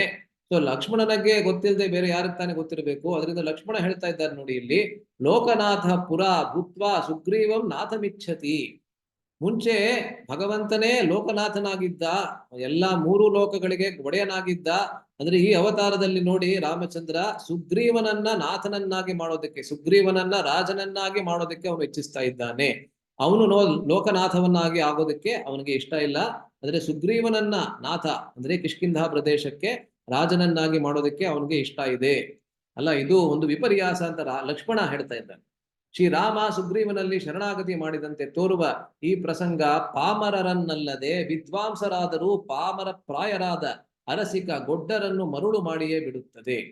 ಸೊ ರಾಮಾಯಣವನ್ನ ಒಂದು ಏನಂತಾರೆ ಅಂದ್ರೆ ಅನಾಲಿಟಿಕಲ್ ಮೈಂಡ್ ಇಂದ, ಅಂದ್ರೆ ವಿಶ್ಲೇಷಣಾತ್ಮಕವಾದಂತಹ ಮನಸ್ಸಿನಿಂದ ನಾವು ಓದಿದ್ರೆ ನಮ್ಗೆ ಇದು ಲಾಜಿಕಲ್ ಅಂತ ಅನ್ಸೋದಿಲ್ಲ, ಇದು ಯುಕ್ತಿ ಪೂರ್ವಕ ಅಂತ ಅನ್ಸೋದಿಲ್ಲ ನಮ್ಗೆ ಅಲ್ಲ. ಸೊ ಎಲ್ಲರನ್ನ ಮರುಳು ಮಾಡ್ಬಿಡ್ತದೆ ಇದು. ಆ ರಾವಣನೇ ಯಾರ ಹೆಸರನ್ನು ಕೇಳಿ ನಡುಗಿ ಸಾಯುತ್ತಿದ್ದನೋ ಆ ಕಾರ್ತವೀರ್ಯನ 1000 ತೋಳುಗಳನ್ನು ವನವೃಕ್ಷಗಳಂತೆ ಕತ್ತರಿಸಿ ಹಾಕಿ ಕೊಂದ ವೀರರು ಪರಶುರಾಮರು. ಇವಾಗ ನೋಡಿ ಹೇಳ್ತಾ ಇದ್ದಾರೆ, ರಾಮಚಂದ್ರನ ನಿಜವಾದಂತಹ ವೀರ್ಯದ ಬಗ್ಗೆ ಹೇಳ್ತಾ ಇದ್ದಾರೆ. ಸೊ ವಾಲಿಯನ್ನ ಕಂಡ್ರೆ ರಾವಣನಿಗೆ ನಿಜವಾಗ್ಲೂ ಹೆದರಿಕೆ ಯಾವಾಗಾಯ್ತು ಅಂತ ಹೇಳಿದ್ರೆ ಅವನ ನಿಜವಾದಂತಹ ವೀರ್ಯವನ್ನ ಪರಾಕ್ರಮವನ್ನ ನೋಡಿ ಆದ ಮೇಲೆ. ಆದರೆ ಕಾರ್ತವೀರ್ಯನ ಬಗ್ಗೆ ಅದು ಬೇಕಿರ್ಲಿಲ್ಲ ನಮ್ಗೆ. ಆ ಕಥೆಯನ್ನು ಕೂಡ ನಾವು ಕೇಳಿದ್ದೇವೆ ಅಲ್ಲ. ಯಾವುದೋ ಒಂದು ಕೆರೆಯಲ್ಲಿ, ಯಾವ ಕೆರೆ ಅನ್ನೋದು ಭಾಗವತದಲ್ಲಿ ಬರ್ತದೆ, 9ನೇ ಸ್ಕಂದದಲ್ಲಿ ಬರ್ತದೆ. ಆ ಕೆರೆ ಯಾವ್ದು ಅಂತ ಮರ್ತೋಗಿದೆ ಇವಾಗ. ಕೆರೆಯಲ್ಲಿ ಕಾರ್ತವೀರ್ಯ ಅರ್ಜುನ ತನ್ನ ಹೆಂಡತಿಯರ ಜೊತೆಗೆ ಅವನಿಗೆ 1000 ತೋಳುಗಳು ಇತ್ತು. ಅಲ್ಲಿ ಸ್ನಾನ ಮಾಡ್ತಾ ಇರಬೇಕಾದ್ರೆ ಅದೇ ಕೆರೆಯ ಮತ್ತೊಂದು ಬದಿಯಲ್ಲಿ ರಾವಣ ಸ್ನಾನ ಮಾಡ್ತಾ ಇದ್ದಂತೆ. ಮತ್ತೆ ಕಾರ್ತವೀರ್ಯ ಅರ್ಜುನ ಸ್ನಾನ ಮಾಡ್ತಾ ಇರ್ಬೇಕಾದ್ರೆ ಅವನ ಹೆಂಡತಿಯರ ಮೇಲೆ ಅವನು ನೀರನ್ನ ಎರಚೋದು ಎಲ್ಲ ಮಾಡ್ತಾ ಇರ್ಬೇಕಾದ್ರೆ 1000 ತೋಳುಗಳಲ್ಲಿ ಎರಚ್ತಾ ಇದ್ದ. ಅದರಿಂದ ಬರೀ ಅಲ್ಲಿ ಮಾತ್ರ ಅಲ್ಲ, ಎಲ್ಲಾ ಕಡೆಯಲ್ಲಿ ಹೋಗಿ ಆ ನೀರು ಎರಚಿ ಏನು ಅವನು ಮಾಡ್ತಾ ಇದ್ದ ನೀರು ಎಲ್ಲಾ ಕಡೆ ಹೋಗಿ ಬೀಳ್ತಾ ಇತ್ತು. ರಾವಣನ ಮೇಲೆ ಕೂಡ ಅದು ಬಂದು ಬೀಳ್ತಾ ಇತ್ತು. ರಾವಣನಿಗೆ ಕೋಪ ಬಂತು. ಅವನು ಹೋಗಿ ನೋಡ್ತಾನೆ, ಆ ಕಾರ್ತವೀರ್ಯನ ಅವನನ್ನ ನೋಡಿದ ಕೂಡಲೇ ಅವನಿಗೆ ಎಷ್ಟು ಹೆದರಿಕೆ ಆಗತ್ತೆ. ಆದ್ರೂ ಕೂಡ ಅವನ ಮೇಲೆ ಆಕ್ರಮಣವನ್ನ ಮಾಡೋದಕ್ಕೆ ಹೋಗ್ತಾನೆ. ಅವಾಗ ಕಾರ್ತವೀರ್ಯ ಅರ್ಜುನ ಕೇವಲ ಒಂದೇ ಒಂದು ತನ್ನ ಕೈಯಿಂದ, 1000 ಕೈಗಳಿದೆ ಅವನಿಗೆ, ಆದ್ರೆ ಒಂದೇ ಒಂದು ತನ್ನ ಕೈಯಿಂದ ಅವನು ರಾವಣನ್ನ ಕಿತ್ತು ಎಸೆದು ಬಿಡ್ತಾನೆ. ರಾವಣ ಎಲ್ಲೋ ಹೋಗಿ ಒಂದು ಮೂಲೆಯಲ್ಲಿ ಬಿದ್ದು ಬಿಡ್ತಾನೆ ಅಲ್ಲ. ಅದನ್ನ ನಾವು ಕೇಳಿದ್ದೇವೆ, 9ನೇ ಸ್ಕಂದದಲ್ಲಿ ಬರ್ತದೆ. ಯಾವಾಗ ಈ ಪರಶುರಾಮರ ಕಥೆ ಬರ್ತದೆ ಭಾಗವತದಲ್ಲಿ, ಅಲ್ಲಿ ಬರುತ್ತೆ ಕಥೆ. ಸೊ ಅಂತಹ 1000 ಕೈಗಳನ್ನ, ತೋಳುಗಳನ್ನ ಉಳ್ಳಂತಹ ಕಾರ್ತವೀರ್ಯನ 1000 ಸಮಸ್ತವಾದ ಎಲ್ಲಾ ಕೈಗಳನ್ನು ಕತ್ತರಿಸಿ ಅವನ ಪ್ರಾಣವನ್ನ ತೆಗೆದಂತಹ ಪರಶುರಾಮರ ವೀರ್ಯ. ಆದರೆ ಆ ಪರಶುರಾಮರಿಗೂ ಕೂಡ ಅವರನ್ನ ನಿರಸ್ತ್ರರನ್ನಾಗಿ ನಿರ್ವೀರರನ್ನಾಗಿಸಿದ ಪ್ರಭು ರಾಮಚಂದ್ರ. ಅಲ್ಲ. ಈ ಕಥೆ ಕೂಡ ಬಾಲಕಾಂಡದಲ್ಲೇ ಬರ್ತದೆ. ಯಾವಾಗ ರಾಮಚಂದ್ರ ಸೀತಾ ವಿವಾಹ ಆಗಿ ಅವರೆಲ್ಲರೂ ವಾಪಸ್ಸು ಅಯೋಧ್ಯೆಗೆ ಬರ್ತಾ ಇರ್ತಾರೆ, ಅವಾಗ ದಶರಥ ಎಷ್ಟೊಂದು ಅಶುಭ ಚಿಹ್ನೆಗಳನ್ನ ನೋಡ್ತಾನೆ. ಅವಾಗ ಅಲ್ಲಿ ಪರಶುರಾಮರು ಬರ್ತಾರೆ, ರಾಮ ಮತ್ತೆ ಪರಶುರಾಮರ ಸಂದರ್ಶನವಾಗುತ್ತೆ. ಮತ್ತೆ ಪರಶುರಾಮರಲ್ಲಿ ಇದ್ದಂತ ಎಲ್ಲಾ ಅಸ್ತ್ರಗಳನ್ನ ರಾಮಚಂದ್ರ ಪಡ್ಕೊಂಡ್ಬಿಟ್ಟು ಅದಾದ್ಮೇಲೆ ಪರಶುರಾಮರು ಜೀವಿಗಳಾಗ್ಬಿಡ್ತಾರೆ. ಇದು ಒಂದು ಬಹಳ ಮುಖ್ಯವಾದಂತಹ ವಿಷಯ. ಇದು ಒಂದು ರಹಸ್ಯ. ಪರಶುರಾಮರ ಅವತಾರ ಏನಿದೆ ಅದು ಶಕ್ತ್ಯಾವೇಶ ಅವತಾರ. ಶಕ್ತ್ಯಾವೇಶ ಅಂದ್ರೆ ಏನು? ಒಂದು ಅದ್ಭುತವಾದಂತಹ ಶಕ್ತಿಯ ಆವೇಶವಾಗತ್ತೆ ಒಬ್ಬ ಜೀವಿಯ ಮೇಲೆ, ಅಲ್ಲ. ಅದರಿಂದ ಭಗವಂತ ಭಗವಂತನಂತೆ ಅವನು ಕೆಲಸ ಮಾಡ್ತಾನೆ. ಎಲ್ಲಿವರೆಗೆ ಅಂತ ಹೇಳಿದ್ರೆ, ಎಲ್ಲಿವರೆಗೆ ಭಗವಂತ ಆ ಆವೇಶವನ್ನ ಆ ಜೀವಿಯಲ್ಲಿ ಇಟ್ಟಿರ್ತಾನೆ ಅಲ್ಲಿವರೆಗೆ ಮಾತ್ರ. ಸೊ ಪರಶುರಾಮರು ಆ ರೀತಿಯಾದಂತಹ ಶಕ್ತ್ಯಾವೇಶ ಅವತಾರರು. ಅದಾದ ಮೇಲೆ ಯಾವಾಗ ರಾಮಚಂದ್ರನ ಭೇಟಿ ಆಗತ್ತೆ, ರಾಮಚಂದ್ರ ಶಕ್ತ್ಯಾವೇಶ ಅಲ್ಲ, ರಾಮಚಂದ್ರ ಪೂರ್ಣ ಭಗವಂತ. ಅದರಿಂದ ಶಕ್ತ್ಯಾವೇಶ ಅವತಾರದ ಜೊತೆಗೆ ಪೂರ್ಣ ಭಗವಂತನ ಯಾವಾಗ ಸಮಾಗಮವಾಗತ್ತೆ, ಆ ಶಕ್ತ್ಯಾವೇಶದ ಆವೇಶವನ್ನ ಭಗವಂತ ವಾಪಸ್ ತೆಗೆದುಕೊಂಡು ಬಿಡ್ತಾನೆ. ಅಂದ್ರೆ ರಾಮಚಂದ್ರನಿಗೆ ಅದು ವಾಪಸ್ ಬಂದ್ಬಿಡ್ತದೆ. ಅದಾದ್ಮೇಲೆ ಪರಶುರಾಮರು ಹೋಗಿ ತಪಸ್ಸನ್ನ ಮಾಡ್ತಾರೆ. ಇಂದಿಗೂ ತಪಸ್ಸನ್ನ ಮಾಡ್ತಾ ಇದ್ದಾರೆ ಪರಶುರಾಮ ಕ್ಷೇತ್ರದಲ್ಲಿ, ನಮ್ಮದೇ ಆದಂತಹ ದಕ್ಷಿಣ ಕನ್ನಡ ಭಾಗದಲ್ಲಿ ಅಂತ ಹೇಳ್ತಾರೆ, ಅಲ್ಲ. ಸೊ ಪರಶುರಾಮ ಕ್ಷೇತ್ರದಲ್ಲಿ ಇಂದಿಗೂ ತಪಸ್ಸನ್ನ ಮಾಡ್ತಾ ಇರ್ಬೋದೇನೋ ಪರಶುರಾಮರು, ಆದ್ರೆ ಅವರು ಜೀವಿಗಳಾಗಿ ತಪಸ್ಸನ್ನ ಮಾಡ್ತಾ ಇದ್ದಾರೆ. ಸೊ ಆ ಪರಶುರಾಮರನ್ನು ನಿರಸ್ತ್ರರನ್ನಾಗಿ ನಿರ್ವೀರರನ್ನಾಗಿಸಿದ ಪ್ರಭು ರಾಮಚಂದ್ರ, ಅಲ್ಲ. ಸೊ ಇಷ್ಟು ಪರಾಕ್ರಮಶಾಲಿಯಾಗಿದ್ದು ಸುಗ್ರೀವ ಸಖ್ಯವನ್ನ ಮಾಡಿಕೊಂಡದ್ದು ಸುಗ್ರೀವನ ಅನುಗ್ರಹಕ್ಕಾಗಿಯೇ ಹೊರತು ಸ್ವಾರ್ಥಕ್ಕಲ್ಲವೆಂದು ತೋರಿಸಲು. ಇಷ್ಟು ಪರಾಕ್ರಮಶಾಲಿಯಾಗಿದ್ದಾನೆ ರಾಮಚಂದ್ರ, ಆದ್ರೂ ಕೂಡ ಸುಗ್ರೀವನ ಜೊತೆಗೆ ಅವನು ಮೈತ್ರಿಯನ್ನ ಮಾಡ್ಕೊತಾ ಇದ್ದಾನೆ. ಅವನ ಸ್ನೇಹಕ್ಕೋಸ್ಕರ ಅವನು ಹಂಬಲಿಸ್ತಾ ಇದ್ದಾನೆ. ಏನಕ್ಕೆ ಅಂತ ಹೇಳಿದ್ರೆ, ಸುಗ್ರೀವನ ಮೇಲೆ ಅವನ ಅನುಗ್ರಹವನ್ನ ತೋರಿಸೋದಕ್ಕೆ ಹೊರತು ಬೇರೆ ಯಾವುದೇ ಕಾರಣದಿಂದ ಅಲ್ಲ. ಯದ್ಯಪಿ ಹೌದು, ನಮ್ಮ ಕಬಂಧ ಇದನ್ನು ಕೂಡ ಹೇಳ್ತಾನೆ, ಶಬರಿಯ ಜೊತೆಗೆ ನೀನು ಭೇಟಿಯಾಗಬೇಕು ಅಂತ ಹೇಳ್ತಾನೆ. ಅದಾದ ಮೇಲೆ ಸುಗ್ರೀವನ ಜೊತೆಗೆ ಭೇಟಿಯಾದ್ರೆ ನಿನಗೆ ಖಂಡಿತವಾಗ್ಲೂ ಸೀತೆ ಸಿಗ್ತಾಳೆ. ಹೌದು, ಅದೆಲ್ಲ ಇದೆ. ಅದೆಲ್ಲ ಬೇರೆ ಬೇರೆ ಎಕ್ಸ್ಟರ್ನಲ್ ಫ್ಯಾಕ್ಟರ್ಸ್ ಅಂತ ಹೇಳಿ, ಬಾಹ್ಯ ಕಾರಣಗಳಷ್ಟೇನೆ. ಅಂದ್ರೆ ರಾಮಚಂದ್ರ ಸುಗ್ರೀವನ ಜೊತೆಗೆ ಸ್ನೇಹವನ್ನ ಮಾಡ್ಕೋತಾ ಇರೋದು ನಿಜವಾಗ್ಲೂ ಏನಕ್ಕೆ ಅಂತ ಹೇಳಿದ್ರೆ, ಸುಗ್ರೀವನ ಮೇಲೆ ಅವನಿಗೆ ಅನುಗ್ರಹವನ್ನ ತೋರಿಸೋದಕ್ಕೆ, ಭಗವಂತನ ಅಸಹಾಯ ಶೂರತ್ವಕ್ಕೆ ಮಂಗಳಾಶಾಸನ ಮಾಡಲು ಇಲ್ಲಿ ಮಹಾಬಲಹ ಶಬ್ದ ಪ್ರಯೋಗ ಮಾಡಿದೆ, ಸಮಯೋಚಿತವಾಗಿ ಮಾಡಲ್ಪಟ್ಟಿದೆ. ಸೊ ಶ್ರೀ ಕುರೇಶರು ಅಂದ್ರೆ ರಾಮಾನುಜಾಚಾರ್ಯರ ಶಿಷ್ಯರು, ಬಹಳ ಅತಿ ಪ್ರಮುಖವಾದಂತಹ ಶಿಷ್ಯರು ಅಂತ ಕರಿಬಹುದು. ಅವರು ಒಂದು ಸ್ತವವನ್ನ ಬರೆದಿದ್ದಾರೆ, ಅತಿಮಾನುಷ ಸ್ತವ ಅಂತ. ಅತಿಮಾನುಷ ಅಂದ್ರೆ ಯಾರು? ಭಗವಂತ. ಸೊ ಮಾನುಷ ಅಂದ್ರೆ ಹ್ಯೂಮನ್, ಅತಿಮಾನುಷ ಅಂದ್ರೆ ಸೂಪರ್ ಹ್ಯೂಮನ್. ಹೇಗೆ ಮೊದಲನೇ ಸ್ಕಂದದಲ್ಲಿ ಕೂಡ ರಾಮ ಮತ್ತೆ ಕೃಷ್ಣ, ರಾಮ ಅಂದ್ರೆ ಅಲ್ಲಿ ಬಲರಾಮ, ಕೃಷ್ಣ ಬಲರಾಮರ ಕಾರ್ಯ ಚಟುವಟಿಕೆಗಳ ಬಗ್ಗೆ ಹೇಳಬೇಕಾದ್ರೆ ಮೊದಲನೇ ಸ್ಕಂದದ ಮೊದಲನೇ ಅಧ್ಯಾಯದಲ್ಲಿ ಹೇಳ್ತಾರೆ, ಕೃತವಾನ್ ಕಿಲ ಕರ್ಮಾಣಿ ಸಹ ರಾಮೇಣ ಕೇಶವ ಅತಿಮರ್ತ್ಯಾಣಿ ಭಗವಾನ್ ಗೂಢ ಕಪಟಮಾನುಷಃ. ಅತಿಮರ್ತ್ಯಾನಿ ಭಗವಾನ್. ಸೊ ಕೃಷ್ಣ ಬಲರಾಮನ ಜೊತೆಗೆ ಯಾವ ಚಟುವಟಿಕೆಗಳನ್ನ ಕಾರ್ಯಕಲಾಪಗಳನ್ನ ಮಾಡಿ ತೋರಿಸಿದ ಅಂತ ಹೇಳಿದ್ರೆ ಅತಿಮರ್ತ್ಯ. ಮರ್ತ್ಯ ಅಂದ್ರೆ ಮನುಷ್ಯನ ತರಹ, ಅತಿ ಅಂದ್ರೆ ಅದಕ್ಕಿಂತ ಮಿಗಿಲಾದಂತಹದ್ದು, ಯಾವುದನ್ನ ಮನುಷ್ಯ ಮಾಡೋದಕ್ಕೆ ಆಗೋದಿಲ್ಲ ಆ ರೀತಿಯಾದಂತಹದ್ದು. ಸೊ ಅತಿ ಮಾನುಷಸ್ತವ ಅಂತ ಬರೆದಿದ್ದಾರೆ. ಅದರಲ್ಲಿ ನೋಡಿ ಹೇಳ್ತಾರೆ, ಇದೇ ಒಂದು ಸನ್ನಿವೇಶವನ್ನ ವಿವರಿಸಬೇಕಾದ್ರೆ ಹೇಳ್ತಾರೆ, ಸಾಲಾನ್ಹಿ ಸಪ್ತ ಸಗಿರೀನ್ ಸರಸಾತಲಾನಿ ಈಕೇಶು ಮಂದಜವತೋ ನಿರಪತ್ರಯಸ್ತ್ವಂ ತೇಷ್ವೇಕ ವಿವ್ಯಥ ನಕಪಿ ಪ್ರಣುನ್ನಂ ಶಾಖಾಮೃಗಂ ಮಗಯಸೆ ಶಾಖಾಮೃಗಂ ಮೃಗಯಸೇನು ಮೃಗಯಸೆ ಸ್ಮ ಕಥಂ ಸಹಾಯಂ. ಸೊ ಶಾಖಾಮೃಗಂ ಮೃಗಯಸೆ ಸ ಕಥಂ ಸಹಾಯಂ.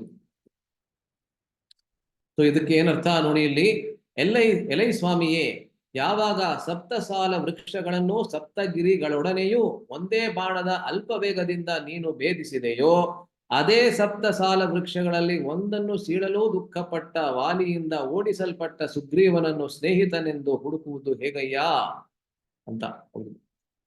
ಅಲ್ಲ. ಸೊ ಆ 7 ವೃಕ್ಷಗಳಲ್ಲಿ ಒಂದೇ ಒಂದು ವೃಕ್ಷವನ್ನು ಅವನು ಬೀಳ್ಸೋದಕ್ಕೆ ಆಗ್ತಾ ಇರ್ಲಿಲ್ಲ ಸುಗ್ರೀವ, ವಾಲಿ ಕೂಡ.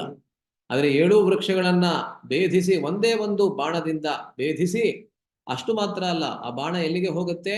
ಊರ್ಧ್ವಲೋಕಗಳಿಗೆ ಹೋಗಿ ಅಧೋಲೋಕಗಳಿಗೆ ಕೂಡ ಹೋಗಿ ವಾಪಸ್ಸು ಬಂದು ರಾಮಚಂದ್ರನ ಬತ್ತಳಿಕೆಯಲ್ಲಿ ಕೂರ್ತದೆ. ಸೊ ಆ ರೀತಿಯಾದಂತಹ ಅತಿ ಮಾನುಷವಾದಂತಹ ಲೀಲೆಗಳನ್ನ ನೀನೇ ಸುಗ್ರೀವನ ಮುಂದೆನೆ ನೀನ್ ಮಾಡಿ ತೋರಿಸಿದ್ದೀಯ. ಆದ್ರೆ ಸುಗ್ರೀವನ ಸ್ನೇಹಕ್ಕೆ ಕೂಡ ನೀನು ಹಂಬಲಿಸ್ತಾ ಇದ್ಯಾ. ಇದು ಹೇಗ್ ತಾನೇ ನಾವು ಅರ್ಥ ಮಾಡ್ಕೊಳ್ಳೋದು ಇದು ವಿಪರ್ಯಾಸ ಅಂತ ಹೇಳ್ತಾ ಇದ್ದಾರೆ. ಸೊ 2 ನಿಮಿಷ ಮುಗಿಸ್ಬಿಡೋಣ. ಮುಂದೆ ಸುಗ್ರೀವನ ಬಾಯಲ್ಲೇ ಮಹರ್ಷಿಗಳು ಈ ಬಲಾಢ್ಯತ್ವಕ್ಕೆ ಮಂಗಳ ಶಾಸನವನ್ನು ಮಾಡಿಸಿದ್ದಾರೆ. ಮಹರ್ಷಿಗಳು ಅಂದ್ರೆ ಇಲ್ಲಿ ವಾಲ್ಮೀಕಿ ಮಹರ್ಷಿಗಳು. ಸೊ ಮುಂದೆ ಸುಗ್ರೀವ ಕೂಡ ಇದನ್ನ ಹೇಳ್ತಾನೆ. ಯಾವಾಗ ಅಂತ ಹೇಳಿದ್ರೆ, ರಾಮಚಂದ್ರ ಸುಗ್ರೀವನಿಗೆ ಅದ್ಭುತವಾದಂತಹ ಸಹಾಯವನ್ನ ಮಾಡಿಕೊಟ್ಟ. ವಾಲಿಯ ಸಂಹಾರವನ್ನ ಮಾಡಿ ತಾರೆಯನ್ನ ಮತ್ತೆ ರೂಮಾ ಅಂತ ಹೇಳಿದ್ರೆ ಸುಗ್ರೀವನ ನಿಜವಾದಂತ ಹೆಂಡತಿ.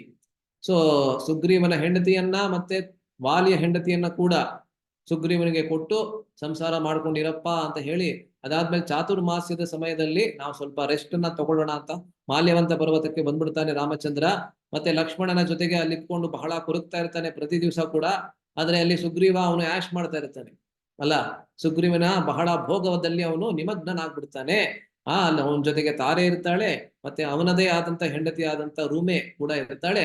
ಅವ್ರ ಜೊತೆಗೆ ಭೋಗದಲ್ಲಿ ಅವನು ನಿರ್ಲಿಪ್ತನಾಗ್ಬಿಡ್ತಾನೆ, ಅಂದ್ರೆ ಅವನು ಮುಳುಗೋಗ್ತಾನೆ. ಅದಾದ ಮೇಲೆ ಸುಗ್ರೀವ ಯಾವಾಗ ರಾಮಚಂದ್ರನಿಗೆ ಕೋಪ ಬರುತ್ತೆ, ರಾಮಚಂದ್ರನಿಗೆ ಸ್ವಲ್ಪ ದುಃಖವಾಗತ್ತೆ, ರಾಮಚಂದ್ರನಿಗೆ ಕೋಪ ಬರುತ್ತೆ, ಲಕ್ಷ್ಮಣನ ಕೈಲಿ ಹೇಳಿ ಕಳಿಸ್ತಾನೆ, ದಯವಿಟ್ಟು ಅವನಿಗೆ ಒಂದು ಚೇತಾವಣಿಯನ್ನು ಕೊಟ್ಬಿಟ್ ಬಾ. ಆದ್ರೆ ಲಕ್ಷ್ಮಣ ಹೇಳ್ತಾನೆ, ಹೋಗ್ಬಿಟ್ಟು ಅವನು ಸಾಯಿಸ್ಬಿಡ್ಲಾ. ಲಕ್ಷ್ಮಣ ಯಾವಾಗ್ಲೂ ಸ್ವಲ್ಪ ಕೋಪ ಜಾಸ್ತಿ ಅವನಿಗೆ. ಇಲ್ಲ ಅವನನ್ನ ಹೇಗೆ ಹೆದರ್ಸ್ಬೇಕು ನೀನು ಅಂತ ಹೇಳಿದ್ರೆ, ಅವನು ನನ್ನ ಕಡೆಗೆ ಬರಬೇಕು, ನನ್ನಿಂದ ಅವನು ದೂರ ಹೋಗ್ಬಾರ್ದು ಅಂತ ರಾಮಚಂದ್ರ ಹೇಳ್ತಾನೆ ಅಲ್ಲಿ. ಅವಾಗ ರಾಮಚಂದ್ರ ಹೇಳ್ತಾನೆ, ಏನ್ ಹೇಳ್ಬೇಕು ನೀನು ಅನ್ನೋದನ್ನ ಕೂಡ ಲಕ್ಷ್ಮಣನಿಗೆ ಹೇಳ್ಬಿಡ್ತಾನೆ. ಯಾಕೆಂದ್ರೆ ಲಕ್ಷ್ಮಣ ಬೇರೆ ಏನನ್ನೋ ಹೇಳಿ ನನ್ನ ಮುಖ್ಯವಾದಂತ ಉದ್ದೇಶ ಏನಿತ್ತು ಅದಕ್ಕೆ ಯಾವುದೇ ಬಾಧೆ ಬರಬಾರದು ಅಂತ ರಾಮಚಂದ್ರ ಏನನ್ನ ಹೇಳ್ಬೇಕು ಅನ್ನೋದನ್ನ ಕೂಡ ಲಕ್ಷ್ಮಣನಿಗೆ ಹೇಳ್ಬಿಡ್ತಾನೆ. ಏನ್ ಹೇಳ್ಬೇಕು ಅಂತ ಹೇಳಿದ್ರೆ, ಅಲ್ಲಿಗೆ ಹೋಗಿ ನೀನು ಸುಗ್ರೀವನಿಗೆ ಹೇಳು, ಯಾವ ಮಾರ್ಗದಲ್ಲಿ ನಾನು ವಾಲಿಯನ್ನ ಅವನ ಮರಣದ ಲಕ್ಷ್ಯಕ್ಕೆ ಕಳಿಸಿದ್ದೇನೆ, ಅದೇ ಮಾರ್ಗ ಇನ್ನೂ ತೆರೆದಿದೆ ಅನ್ನೋದನ್ನ ಹೇಳ್ಬಿಡ್ ಬಾ ಅಂತ. ಸೊ ಆ ರೀತಿ ಹೇಳಬೇಕಾದ್ರೆ, ಅಥವಾ ಹೇಳಿ ಆದ ಮೇಲೆ ಸುಗ್ರೀವಾದಕ್ಕೆ ಏನ್ ಹೇಳ್ತಾನೆ ನೋಡಿ ಇಲ್ಲಿ, ಸಹಾಯ ಕೃತಂ ಕಿಂ ತಸ್ಯ ಏನ ಸಪ್ತ ಮಹಾದ್ರುಮಾಹ ಶೈಲಾಷ್ಟ ವಸುಧಾ ಚೈವ ಬಾಣೇನೈಕೇನ ದಾರಿತಾಹ. ಏನಾಯ್ತು? ಸೊ ಸಹಾಯ ಕೃತಂ ಕಿಂ ತಸ್ಯ, ನಾನು ಯಾವ ರೀತಿಯಾದಂತ ಸಹಾಯವನ್ನ ಮಾಡಬಲ್ಲೆ ರಾಮಚಂದ್ರನಿಗೆ. ಏಕೆಂದ್ರೆ ರಾಮಚಂದ್ರ ಯಾವ ರೀತಿಯಾದಂತ ಪುರುಷ ಅಂತ ಹೇಳಿದ್ರೆ, ಏನ ಸಪ್ತ ಮಹಾದ್ರುಮಾಹ 7 ಬೆಟ್ಟಗಳನ್ನು ಕೂಡ ತನ್ನ ಒಂದೇ ಬಾಣದಿಂದ 7 ಸಾಲ ವೃಕ್ಷಗಳನ್ನು ಕೂಡ, ಮಹಾದ್ರುಮಾಹ ಅಂತ ಹೇಳಿದ್ರೆ ವೃಕ್ಷಗಳಿಂದ ಅಂತ, ಮತ್ತೆ ಶೈಲಾಷ್ಟ ಅಂತ ಹೇಳಿದ್ರೆ ಬೆಟ್ಟಗಳು ಅಂತ. ಅದಾದ್ಮೇಲೆ ವಸುಧಾ ಚೈವ, ಅಧೋಲೋಕಗಳು ಕೂಡ, ಅದನ್ನು ಕೂಡ ಅವನು ಭೇದಿಸಿ, ಒಂದೇ ಒಂದು ಬಾಣದಿಂದ ಯಾರು ಭೇದಿಸಿದ್ದಾನೆ ಅವನಿಗೆ ಯಾವುದೇ ರೀತಿಯಾದಂತ ಸಹಾಯವನ್ನ ನಾನು ಹೇಗ್ ತಾನೆ ಮಾಡೋದಕ್ಕೆ ಸಾಧ್ಯ ಅಂತ ಸುಗ್ರೀವನ ಬಾಯಲ್ಲೇನೆ ಈ ರೀತಿಯಾದಂತಹ ಶ್ಲೋಕವನ್ನ ಮಹರ್ಷಿಗಳು ಅಂದ್ರೆ ವಾಲ್ಮೀಕಿ ಮುನಿಗಳು ಬರೆಸಿದ್ದಾರೆ. ಆದ್ರಿಂದ ಅದಾದ್ಮೇಲೆ ಸುಗ್ರೀವ ಲಕ್ಷ್ಮಣನಿಗೆ ಹೇಳ್ತಾನೆ, ಅನುಯಾತ್ರಾಂ ನರೇಂದ್ರಸ್ಯ ಕರಿಷ್ಯೇಹಂ ನರರ್ಷಭ. ಅಯ್ಯ ಪುರುಷ ಶ್ರೇಷ್ಠನಾದ ಲಕ್ಷ್ಮಣ, ದೊರೆಯಾದ ರಾಮಚಂದ್ರನ ಹಿಂದೆ ಅನುಸರಿಸಿ ಬರುವುದಷ್ಟೇ ನನ್ನ ಕರ್ತವ್ಯ ಧರ್ಮ. ಹೌದು, ನಾನು ಸಹಾಯವನ್ನ ಮಾಡಬೇಕು ಅಂತ ಹೇಳಿದ್ರೆ, ನಾನು ಯಾವ ಸಹಾಯವನ್ನು ಮಾಡಬಲ್ಲೆ ಅಂತ ಹೇಳಿದ್ರೆ, ರಾಮಚಂದ್ರ ನನಗೆ ಹೇಳಬೇಕು ಏನನ್ನ ಮಾಡಬೇಕು ಅಂತ, ಅದನ್ನ ನಾನು ಮಾಡ್ತೀನಿ. ಅದೇ ನಾನು ಅವನಿಗೆ ಮಾಡುವಂತಹ ಸೇವೆ. ಅದು ನನ್ನ ಧರ್ಮ, ನನ್ನ ಕರ್ತವ್ಯ. ಅದು ನಾನು ಅವನಿಗೆ ಮಾಡುವಂತಹ ಸಹಾಯ ಅಲ್ಲ, ಆದ್ರೆ ನನ್ನ ಸೇವೆ ಅದು, ಮತ್ತೆ ನನ್ನ ಕರ್ತವ್ಯ, ನನ್ನ ಧರ್ಮ ಅದು. ಸೊ ಇದಕ್ಕೆ ಮತ್ತೊಂದು ಅದ್ಭುತವಾದಂತ ಉದಾಹರಣೆ, ಕೊನೆಯ ಸ್ಲೈಡ್ ಇದು. ದೇವರ ಉತ್ಸವದ ಹಿಂದೆ ವೇದ ಪಾರಾಯಣವನ್ನ ಮಾಡಿ ಅನುಸರಿಸುವವರಿಗೆ, ನೀವು ದಕ್ಷಿಣ ಭಾರತದಲ್ಲಿ ವಿಶೇಷವಾಗಿ ಇದನ್ನ ನೀವು ನೋಡ್ಬೋದು. ಪೌರಾಣಿಕವಾದಂತ ಸ್ಥಳಗಳಿಗೆ ಹೋಗಿ ನೋಡಿದರೆ ನಿಮಗೆ ಗೊತ್ತಾಗುತ್ತೆ. ಯಾವಾಗ ಉತ್ಸವ ಮೂರ್ತಿಯನ್ನ ಪೂರ್ತಿ ಊರಿನಲ್ಲಿ ಕರ್ಕೊಂಡು ಹೋಗ್ತಾರೆ, ಸೊ ಭಗವಂತ ಅವನ ಮೂಲ ಮೂರ್ತಿಯ ರೂಪದಲ್ಲಿ ದೇವಸ್ಥಾನದಲ್ಲಿ ಮಾತ್ರ ದರ್ಶನವನ್ನ ಕೊಡ್ತಾನೆ. ಆದ್ರೆ ಉತ್ಸವ ಮೂರ್ತಿ ಎಲ್ಲ ಪ್ರತಿಯೊಂದು ದೇವಸ್ಥಾನದಲ್ಲಿ ಉತ್ಸವ ಮೂರ್ತಿ ಇದ್ದೇ ಇರ್ತದೆ. ಏನಕ್ಕೆ ಅಂತ ಹೇಳಿದ್ರೆ, ಅದೇ ಭಗವಂತ ಪಾಮರರಿಗೂ ಹೋಗಿ ತನ್ನ ದರ್ಶನವನ್ನ ಕೊಡಬೇಕು ಅಂತ ಹೇಳಿ ಭಗವಂತನೇ ಆಚೆ ಬರ್ತಾನೆ. ಸೊ ಭಗವಂತ ಆಚೆ ಬರ್ಬೇಕಾದ್ರೆ ಒಂದಷ್ಟು ಜನ ಬಿಜು ಮಾಡಿಸ್ಕೊಂಡು ಹೋಗ್ತಾರೆ. ಅದಕ್ಕೆ ಕನ್ನಡದಲ್ಲಿ ಬಿಜು ಮಾಡಿಸ್ಕೊಂಡು ಹೋಗೋದು ಅಂತ ಹೇಳ್ತಾರೆ. ನೀವು ಇವಾಗ ಮೇಲ್ಕೋಟೆಗೆ ಹೋದ್ರೆ, ಶ್ರೀರಂಗಕ್ಕೆ ಹೋದ್ರೆ, ಅಥವಾ ತಿರುಪತಿಗೆ ಹೋದ್ರೆ ಅಲ್ಲೆಲ್ಲ ನೋಡ್ತೀರಾ ನೀವು, ಯಾರು ಆ ಭಗವಂತನ ಉತ್ಸವ ಮೂರ್ತಿಯನ್ನ ತಮ್ಮ ಹೆಗಲಿನ ಮೇಲೆ ಕರ್ಕೊಂಡು ಹೋಗ್ತಾರಲ್ಲ, ಆ ಸೇವೆಗೆ ಏನ್ ಹೇಳೋದು ಅಂತ ಹೇಳಿದ್ರೆ ಬಿಜು ಮಾಡಿಸ್ಕೊಂಡು ಹೋಗೋದು ಅಂತ ಹೇಳ್ತಾರೆ. ಸೊ ಬಿಜು ಮಾಡಿಸ್ಕೊಂಡು ಹೋಗ್ಬೇಕಾದ್ರೆ ಆವಾಗ ಅವರ ಹಿಂದೆ ಉತ್ಸವ ಮೂರ್ತಿಯ ಹಿಂದೆ ಬ್ರಾಹ್ಮಣರು ವೇದ ಪಾರಾಯಣವನ್ನ ಮಾಡ್ತಾರೆ. ಅದನ್ನು ಕೂಡ ನೀವು ಖಂಡಿತವಾಗ್ಲೂ ನೋಡಿರ್ತೀರಾ. ಸೊ ಬ್ರಾಹ್ಮಣರು ವೇದ ಪಾರಾಯಣವನ್ನ ಮಾಡ್ತಾ ಇರಬೇಕಾದ್ರೆ, ಯಾಕಂದ್ರೆ ಆ ವೇದಗಳ ಉಚ್ಚಾರಣೆಯನ್ನ ಮಾಡ್ಬೇಕಾದ್ರೆ ಎಲ್ಲರಿಗೂ ಒಂದ್ ಸ್ವಲ್ಪ ಅಹಂಕಾರ ಬಂದ್ಬಿಡ್ತದೆ. ಸಂಸ್ಕೃತದ ವೈಶಿಷ್ಟ್ಯವೇ ಅದು. ವೈಶಿಷ್ಟ್ಯ ಅಂತ ಹೇಳಿ ಏನ್ ಬೇಕಾದ್ರೂ ಹೇಳಿ, ಆದ್ರೆ ಸಂಸ್ಕೃತದ ಆ ಭಾಷೆ ಹೇಗಿದೆ ಅಂತ ಹೇಳಿದ್ರೆ ಅದ್ರ ಉಚ್ಚಾರಣೆಯನ್ನ ಮಾಡ್ತಾ ಇರಬೇಕಾದ್ರೆ ಸ್ವಲ್ಪ ಒಂದೇ ಸಮ ಮಾಡ್ತಾ ಇರಬೇಕಾದ್ರೆ ನಮ್ಗೆ ನಮ್ಮ ಮನಸ್ಸಿನಲ್ಲಿ ಒಂದು ಅದ್ಭುತವಾದಂತ ಭಾವನೆ ಮುಂಚೆ ಬರುತ್ತೆ. ಅದಾದ್ಮೇಲೆ ಕ್ರಮೇಣ ಕ್ರಮೇಣ ಅದು ಅಹಂಕಾರವಾಗಿ ತಿರುಗ್ಬಿಡುತ್ತೆ. ಸೊ ಈ ಬ್ರಾಹ್ಮಣರು ಅಹಂಕಾರದಿಂದ ಕ್ರಮೇಣ ಏನಂತ ಅಂದ್ಕೊಳ್ಳೋಕೆ ಶುರು ಮಾಡ್ತಾರೆ ಅಂತ ಹೇಳಿದ್ರೆ, ನೋಡು ನಾವೆಲ್ಲರೂ ಕೂಡ ಈ ರೀತಿ ವೇದ ಪಾರಾಯಣವನ್ನ ಮಾಡ್ತಾ ಇರೋದ್ರಿಂದಾನೇ ಭಗವಂತನ ಉತ್ಸವ ಇಲ್ಲಿ ನಡೀತಾ ಇದೆ ಅನ್ನೋ ಹಾಗೆ ಅವರು ಅಂದ್ಕೊಳ್ಳೋಕೆ ಶುರು ಮಾಡ್ಬಿಡ್ತಾರೆ. ನಾವು ವೇದ ಪಾರಾಯಣವನ್ನ ಮಾಡದೆ ಹೋದ್ರೆ ಈ ಉತ್ಸವಕ್ಕೆ ಯಾವುದೇ ಅರ್ಥ ಇರೋದಿಲ್ಲ ಅಂತ ಅನ್ಕೊಳ್ಳೋದಕ್ಕೆ ಶುರು ಮಾಡ್ಬಿಡ್ತಾರೆ. ಅದು ಎಷ್ಟು ಮೂರ್ಖತನ ಅದು ಅಲ್ಲ. ಭಗವಂತ ತನ್ನ ದರ್ಶನವನ್ನು ಕೊಟ್ಕೊಂಡು ಹೋಗ್ತಾ ಇದ್ದಾನೆ ಎಲ್ಲಾ ಕಡೆಯಲ್ಲಿ. ಅವನಿಗೆ ವೇದ ಪಾರಾಯಣ ಯಾವುದೇ ರೀತಿಯಾದಂತ ಅಗತ್ಯವಿಲ್ಲ. ಅವನಿಗೆ ನಿಜವಾಗ್ಲೂ ಏನ್ ಬೇಕು ಅಂತ ಹೇಳಿದ್ರೆ ತನ್ನ ಪರಿಶುದ್ಧ ಭಕ್ತರ ಪ್ರೀತಿ ಮತ್ತೆ ಪ್ರೇಮ ಏನಿದೆ ಅದು ಮಾತ್ರ ಅವನಿಗೆ ಬೇಕಾಗಿರೋದು. ಆದ್ರೆ ಈ ವೇದ ಪಾರಾಯಣವನ್ನ ಮಾಡ್ತಾ ಇದ್ರೆ ಅದು ಅವರಿಗೆ ಅದು ಲಾಭ, ಆ ಬ್ರಾಹ್ಮಣರಿಗೆ ಅದು ಲಾಭ. ಆದ್ರೆ ಅದರಿಂದಲೇ ಭಗವಂತ ತನ್ನ ದರ್ಶನವನ್ನ ಕೊಡ್ತಾ ಇದ್ದಾನೆ ಅಂತ ಹೇಳಿದ್ರೆ ಎಷ್ಟು ಮೂರ್ಖತನ ಆಗ್ತದೆ. ಅದೇ ರೀತಿಯಲ್ಲಿ ಸುಗ್ರೀವ ಹೇಳ್ತಾ ಇದ್ದಾನೆ, ಎಲ್ಲಾ ಕಾರಣಗಳಿಗೂ ಕಾರಣನಾದಂತ ಭಗವಂತ ಅವನಿಗೆ ನಾನು ಸಹಾಯವನ್ನ ಮಾಡ್ತೀನಿ ಅಂತ ಹೇಳಿದ್ರೆ ಎಂತ ಮೂರ್ಖತನ. ಆದ್ರೆ ಹೇಗೆ ಒಂದು ವಿನಮ್ರವಾದಂತ ಭಾವನೆಯಿಂದ ಬ್ರಾಹ್ಮಣರು ವೇದ ಪಾರಾಯಣವನ್ನ ವೇದ ಗೋಷ್ಠಿಯನ್ನ ಮಾಡಿದ್ರೆ, ವೇದ ಘೋಷವನ್ನ ಹೇಳಿದ್ರೆ ಅವಾಗ ಭಗವಂತನಿಗೆ ಅದು ಸಂತೋಷವಾಗತ್ತೆ. ಸೊ ಅದೇ ರೀತಿಯಲ್ಲಿ ವಿನಮ್ರವಾಗಿ ನಾವು ಭಗವಂತನ ಸೇವೆಯನ್ನ ನಾವು ತುಚ್ಛ ಅಂತ ಅಂದ್ಕೊಂಡು ಮಾಡಿದ್ರೆ ಅವಾಗ ಮಾತ್ರ ನಮ್ಮ ಸೇವೆಗೆ ಬೆಲೆ ಇರ್ತದೆ. ಇಲ್ಲವಾದ್ರೆ ಭಗವಂತನಿಗೆ ನಮ್ಮ ಸೇವೆ ಅಥವಾ ಸಹಾಯದ ಯಾವುದೇ ಅವಶ್ಯಕತೆ ಇಲ್ಲ ಎಂಬುದನ್ನ ಇಲ್ಲಿ ಹೇಳಿ ಇಲ್ಲಿ ಸುಗ್ರೀವನ ಬಾಯಿಂದ ಆ ರೀತಿ ಬರೆಸ್ತಾ ಇದ್ದಾರೆ. ಸೀತಾಪಹಾರದ ಸರ್ವ ವೃತ್ತಾಂತವನ್ನು ಶ್ರೀರಾಮ ಸುಗ್ರೀವನಿಗೆ ತಿಳಿಸಿದನು. ರಾಮಚಂದ್ರನಿಗೆ ಯಾವುದೇ ಮುಚ್ಚುಮರೆ ಇಲ್ಲ. ಸೀತಾಪಹಾರ ಹೇಗೆ ಆಯಿತು, ಹೇಗೆ ಮಾರೀಚನ ಪ್ರಸಂಗವಾಯಿತು, ಮಾಯಾಮೃಗದ ಪ್ರಸಂಗ, ಅದಾದ್ಮೇಲೆ ರಾವಣ ಬಂದು ಹೇಗೆ ಸೀತೆಯ ಅಪಹರಣವನ್ನ ಮಾಡ್ತಾನೆ, ಬರಬೇಕಾದ್ರೆ ಜಟಾಯು ಪ್ರಾಣವನ್ನ ಬಿಡ್ತಾ ಇರಬೇಕಾದ್ರೆ ನಮಗೆ ಸತ್ಯವನ್ನ ಹೇಳ್ತಾನೆ, ಅದಾದ ಮೇಲೆ ಕಬಂಧನನ್ನ ಸಂದರ್ಶಿಸಿದ್ದು, ಅದಾದ್ಮೇಲೆ ಶಬರಿಯನ್ನ ಸಂದರ್ಶಿಸಿದ್ದು, ಅಲ್ಲಿಂದ ಈ ಕಿಷ್ಕಿಂಧ ಪ್ರದೇಶಕ್ಕೆ ಬಂದಿದ್ದು, ಪಂಪಾ ನದಿಯ ತೀರದಲ್ಲಿ ಹನುಮಂತನನ್ನ ಭೇಟಿಯಾಗಿದ್ದು, ಹನುಮಂತನನ್ನ ಭೇಟಿಯ ನಂತರ ಇಲ್ಲಿಗೆ ಬಂದು ನಿನ್ನನ್ನ ಭೇಟಿ ಆಗ್ತಾ ಇರೋದು ಸುಗ್ರೀವನೇ ಅಂತ ಎಲ್ಲವನ್ನ ಯಾವುದೇ ಮುಚ್ಚು ಮರೆ ಇಲ್ಲದೆ ರಾಮಚಂದ್ರ ಹೇಳ್ತಾನೆ ಅಲ್ಲ. ಸೊ ಇದು ರಾಮಚಂದ್ರ ಮತ್ತೆ ಸುಗ್ರೀವನ ಭೇಟಿ. ಮುಂದಿನ ಚರ್ಚೆಯ ಸಮಯದಲ್ಲಿ ಕೂಡ ಇದರಲ್ಲಿ ಮತ್ತೊಂದು ಅಂಶ ಇದೆ. ಯಾಕಂದ್ರೆ ಮುಂದಿನ ಶ್ಲೋಕದಲ್ಲಿ ಮತ್ತೆ ಸುಗ್ರೀವನ ಭೇಟಿಯ ಬಗ್ಗೆ ಮತ್ತೊಂದು ವಿಷಯವನ್ನ ಹೇಳ್ತಾರೆ ನಾರದ ಮುನಿಗಳು. ಅದನ್ನ ಮತ್ತೆ ನಾವು ಮುಂದಿನ ಆ ಶ್ಲೋಕದಲ್ಲಿ ಚರ್ಚೆ ಮಾಡಿ ಅದಾದ್ಮೇಲೆ ವಾಲಿ ಸಂಹಾರದಕ್ಕೆ ನಾವು ಹೋಗ್ಬೋದು. ಯಾರ್ಯಾರು ಸೇರಿದ್ದೀರಾ ಎಲ್ಲರಿಗೆ ಬಹಳ ಧನ್ಯವಾದಗಳು. ಯಾವ್ದಾದ್ರು ಪ್ರಶ್ನೆ ಟೀಕೆ ಟಿಪ್ಪಣಿ ಇದ್ದಲ್ಲಿ ಇವಾಗ ನೀವು ಕೇಳ್ಬೋದು. ಇಲ್ಲವಾದಲ್ಲಿ ಮತ್ತೆ ನಾವು ಶುಕ್ರವಾರ ಭೇಟಿಯಾಗಿ ನಮ್ಮ ಚರ್ಚೆಯನ್ನ ಮುಂದುವರಿಸ್ತೇವೆ. ಎಲ್ಲರಿಗೆ ಬಹಳ ಧನ್ಯವಾದಗಳು. ಹರೇ ಕೃಷ್ಣ. ಹರೇ ಕೃಷ್ಣ ಪ್ರಭು, ದಂಡ ಪ್ರಣಾಮ. ಹರೇ ಕೃಷ್ಣ ಪ್ರಭುಜಿ. ಹೇಳಿ ಪ್ರಭುಜಿ, ಕ್ಲಾಸ್ ಚೆನ್ನಾಗಿತ್ತು ಪ್ರಭುಜಿ, ಧನ್ಯವಾದಗಳು. ಪ್ರಭುಜಿ, ಸೀತಾ ಮಹಾತ್ಮೆ ಪಾರ್ಟ್ 1 ಪಾರ್ಟ್ 2 ಮಾಡಿದ್ರಲ್ಲ, ಅದು ಕಂಟಿನ್ಯೂ ಇದೆಯಾ ಮತ್ತೆ? ಅದು ಇವಾಗ ಸದ್ಯಕ್ಕಷ್ಟೇನೆ ಮಾತಾಜಿ, ಕಂಟಿನ್ಯೂ ನಾವು ಮಾಡ್ಬೋದು. ಆದ್ರೆ ಮತ್ತೆ ಯಾವಾಗ್ಲಾದ್ರೂ ಯಾವಾಗ ಆ ರೀತಿಯಾದಂತಹ ಉಪಯುಕ್ತವಾದಂತಹ ಸಮಯ ಬರುತ್ತೆ ಆವಾಗ ನಾವು ಮತ್ತೆ ಮಾಡ್ತೀವಿ. ಇವಾಗ ಸದ್ಯಕ್ಕಷ್ಟೇ ಮಾತಾಜಿ. ಓಕೆ, ಎಲ್ಲರಿಗೆ ಧನ್ಯವಾದಗಳು. ಮತ್ತೆ ನಾವು ಶುಕ್ರವಾರ ಭೇಟಿಯಾಗಿ ನಮ್ಮ ಚರ್ಚೆನ ಮುಂದುವರಿಸ್ತೇವೆ. ಪ್ರಭು ಹೇಳಿ ಮಾತಾಜಿ. ಪ್ರಭು, ಈಗ ಸುಗ್ರೀವಾಜ್ಞೆ ಅಂತ ಹೇಳ್ತಾರಲ್ವಾ ಪ್ರಭು, ಅಂದ್ರೆ ಸುಗ್ರೀವನ್ಗೆ ಅಷ್ಟು ಅಂದ್ರೆ ಸುಗ್ರೀವಾಜ್ಞೆ ಅಂತ ಅದ್ರ ಮಹತ್ವದ ಏನು ಪ್ರಭು? ನಾನು ಇದ್ರ ಬಗ್ಗೆ ಕೇಳಿದ್ದೇನೆ. ಅದಕ್ಕೆ ಒಂದು ಕಾರಣ ಇದೆ. ಆ ಕಾರಣ ಏನು ಅನ್ನೋದು ಇವಾಗ ಸರಿಯಾಗಿ ನನಗೆ ನೆನಪು ಬರ್ತಾ ಇಲ್ಲ. ಆದ್ರೆ ಒಂದು ಕಾರಣ ಏನು ಅಂತ ಹೇಳಿದ್ರೆ, ಯಾವಾಗ ಸುಗ್ರೀವ ರಾಮಚಂದ್ರನ ಮಾತನ್ನ ಕೇಳಕ್ಕೆ ಬರ್ತಾನೆ, ಅಂದ್ರೆ ಈ ಎಲ್ಲಾ ಪ್ರಸಂಗ ಆದ್ಮೇಲೆ ಅವನಿಗೆ ಅವನು ಪಾಠವನ್ನ ಕಲ್ತ್ಕೋತಾನೆ. ಲಕ್ಷ್ಮಣನ ಮೂಲಕ ರಾಮಚಂದ್ರನಿಗೆ ಹೋಗಿ ಕ್ಷಮಾಪಣೆಯನ್ನ ಕೇಳ್ತಾನೆ. ಅದಾದ್ಮೇಲೆ ತನ್ನ ಎಲ್ಲಾ ವಾನರರ ಗುಂಪನ್ನ ಅವನು ಕರೀತಾನೆ. ವಾನರರನ್ನ ಕರೆದು ಅಲ್ಲಿಗೆ ನೀವು ಈ ದಿಕ್ಕಿಗೆ ಹೋಗ್ಬೇಕು, ನೀವು ಈ ದಿಕ್ಕಿಗೆ ಹೋಗ್ಬೇಕು, ಎಲ್ಲರಿಗೆ ಒಂದೊಂದು ಒಂದು ನಿರ್ದಿಷ್ಟವಾದಂತ ಒಂದು ದಿಕ್ಕು, ಈ ದಿಕ್ಕಿನಲ್ಲಿ ಹೋಗ್ಬೇಕು ಅಂತ ಹೇಳ್ತಾನೆ.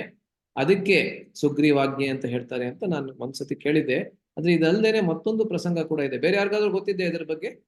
ಪ್ರಭುಜಿ, ಅವರು ಸುಗ್ರೀವ ಇರ್ತಾರಲ್ಲ, ಅವರು ನೀವ್ ಹೇಳ್ದಂಗೆ ಆಜ್ಞೆ ಕೊಡ್ತಾರೆ, ಸೀತಾಮಾತೆನ ಹುಡ್ಕೊಂಡ್ ಬನ್ನಿ ಅಂತ. ಎಷ್ಟು ದಿನ ಅಂತ ಟೈಮ್ ಕೊಟ್ಟಿರ್ತಾರೆ ಪ್ರಭುಜಿ ಅವ್ರಿಗೆ. ಆ ಟೈಮ್ ಒಳಗಡೆ ನೀವು ಹುಡ್ಕೊಂಡ್ ಬಂದಿಲ್ಲ ಅಂದ್ರೆ ನಿಮ್ಗೆಲ್ಲರಿಗೂ ಮರಣದಂಡನೆ ವಿಧಿಸ್ತೀನಿ, ಅಷ್ಟೊಂದು ಪವರ್ಫುಲ್ ಆಗಿರುತ್ತೆ ಅವ್ರದ್ದು ಆಜ್ಞೆ. ಹಂಗಾಗಿ ಸುಗ್ರೀವಾಜ್ಞೆ ಅಂತ ಹೇಳ್ತಾರೆ ಪ್ರಭುಜಿ. ಹೌದು, ಖಂಡಿತವಾಗ್ಲು. ಸೊ ಅದನ್ನೇ ನಾನು ಹೇಳೋದಕ್ಕೆ ಬಂದೆ. ಅದೇನೆ ಅವ್ರು ಇನ್ನೂ ಚೆನ್ನಾಗಿ ಹೇಳಿದ್ರು, ನಿನ್ಗೆ ಅಂದ್ರೆ ಮರಣದಂಡನೆ 1 ತಿಂಗಳು ಅಂತ ಹೇಳಿರ್ತಾರೆ. 1 ತಿಂಗಳ ಒಳಗೆ ನೀವು ಬರಬೇಕು. ಆದ್ದರಿಂದಲೇ ಯಾವಾಗ ದಕ್ಷಿಣ ದಿಕ್ಕಿನಲ್ಲಿ ಅವರು ಸಂಪಾತಿಯನ್ನ ಭೇಟಿಯಾಗಕ್ಕೆ ಬರ್ತಾರೆ, ಆವಾಗ ಇನ್ನೇನು ಕೇವಲ 4 ದಿವಸಗಳು ಉಳಿದಿರ್ತವೆ. ಕೇವಲ 4 ದಿವಸಗಳು. ಆ 4 ದಿವಸಗಳಲ್ಲಿ ಅವರು ಕಂಡು ಹಿಡಿದೇ ಹೋದ್ರೆ ಅವರು ಅಲ್ಲೇ ಪ್ರಾಣತ್ಯಾಗವನ್ನ ಮಾಡೋದಕ್ಕೆ ಅವರು ನಿಶ್ಚಯಿಸುತ್ತಾರೆ ಅಲ್ಲ. ಸೊ ಅದಕ್ಕೆ ಸುಗ್ರೀವಾಜ್ಞೆ. ಬೇರೆ ಯಾರಾದ್ರೂ ಕಾರಣ ಇದೆಯಾ? ಬೇರೆ ಯಾರಿಗಾದ್ರೂ ಗೊತ್ತಿದ್ಯಾ ಇದ್ರ ಬಗ್ಗೆ? ಸೊ ನಾನು ಇದನ್ನ ಕೇಳಿದ್ದೇನೆ, ಆದ್ರೆ ಮತ್ತೊಂದು ಕೂಡ ಕಾರಣ ಕೇಳಿದ್ದೇನೆ. ಅದೇನು ಅಂತ ನನಗೆ ಇವಾಗ ನೆನಪಿಗೆ ಬರ್ತಾ ಇಲ್ಲ. ಆದ್ರೆ ಸುಗ್ರೀವಾಜ್ಞೆ ಅನ್ನೋದನ್ನ ಹೆಚ್ಚಾಗಿ ಇವಾಗ ನಾವು ನೆಗೆಟಿವ್ ಆಗಿ ಉಪಯೋಗಿಸ್ತಾರೆ ಜನ. ಯಾವಾಗ ಬಹಳ ಒಬ್ಬ ರೂಡ್ ಬಾಸ್ ಇರ್ತಾನೆ, ಅಂದ್ರೆ ಬಹಳ ಏನಂತಾರೆ ಶೋಷಣೆಯನ್ನ ಮಾಡ್ತಾನಲ್ಲ ಒಬ್ಬ ಬಾಸ್, ತನ್ನ ಕೆಳಗಡೆ ಇರತಕ್ಕಂತ ಜನರ ಮೇಲೆ ಶೋಷಣೆಯನ್ನ ಮಾಡ್ತಾನೆ, ಅಂಥವ್ರಿಗೆ ಸುಗ್ರೀವ ಅಂತ ಕರೀತಾರೆ ಎಷ್ಟೊಂದು ಜನ. ಯಾಕೆಂದ್ರೆ ಆ ವಾನರು ಏನ್ ತಾನೇ ತಪ್ಪು ಮಾಡಿದ್ರು? ಯಾರದೋ ಹೆಂಡತಿಯನ್ನ ಹುಡ್ಕೋದಕ್ಕೆ ಈ ರೀತಿ ಹೇಳ್ತಾರೆ ಅವರು. ನಾನು ಹೇಳ್ತೀನಿ, ನಾನು ಅದನ್ನ ಪೋಷಿಸ್ತೀನಿ ಅಂತ ಅಲ್ಲ, ನಾನು ಒಪ್ಕೋತೀನಿ ಅಂತ ಅಲ್ಲ, ಆದ್ರೆ ಅವ್ರು ಹೇಳ್ತಾರೆ ಯಾರ್ದೋ ಹೆಂಡತಿನ ಹುಡ್ಕೋದಕ್ಕೆ ಎಷ್ಟು ಜನ ವಾನರನ್ನ ಬಲಿ ಕೊಟ್ಟ ಸುಗ್ರೀವ, ಆ ರೀತಿ ಹೇಳ್ತಾರೆ. ಸೊ ಸುಗ್ರೀವಾಜ್ಞೆ ಅನ್ನೋದನ್ನ ಹೆಚ್ಚು ನಕಾರಾತ್ಮಕವಾಗಿ ಬಳಸ್ತಾರೆ ಇಂದು ಅಲ್ಲ. ಓಕೆ, ಧನ್ಯವಾದಗಳು ಎಲ್ಲರಿಗೆ.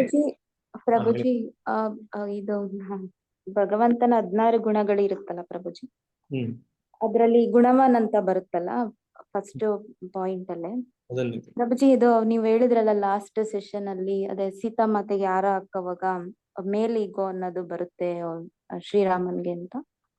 ಅರ್ಥ ಆಗ್ಲಿಲ್ಲ. ಸೀತಾಮಾತೆ ಅದು ಮದ್ವೆ ಸಂದರ್ಭದಲ್ಲಿ ಹಾರ ಹಾಕೋ ಸಂದರ್ಭದಲ್ಲಿ ಮೇಲ್ ಈಗೋ ಅಂತ ಇರುತ್ತೆ ಅಂತ, ಅದೇ ಅಂತ ಹೇಳಿದ್ರಲ್ಲ, ಅದು ಏನು ಅದು ಖಂಡಿತ ಭಗವಂತನ್ಗೆ ಆ ಗುಣ ಇರಲ್ಲ. ತಮಾಷೆ ಮಾತ್ರ ಹೇಳಿದಷ್ಟೇ, ಸುಮ್ಮನೆ ಅದು ನಿಜವಾದಲ್ಲ, ನಿಜವಾಗ್ಲೂ ಬರೀ ತಮಾಷೆ ಹೇಳಿದಷ್ಟೇ.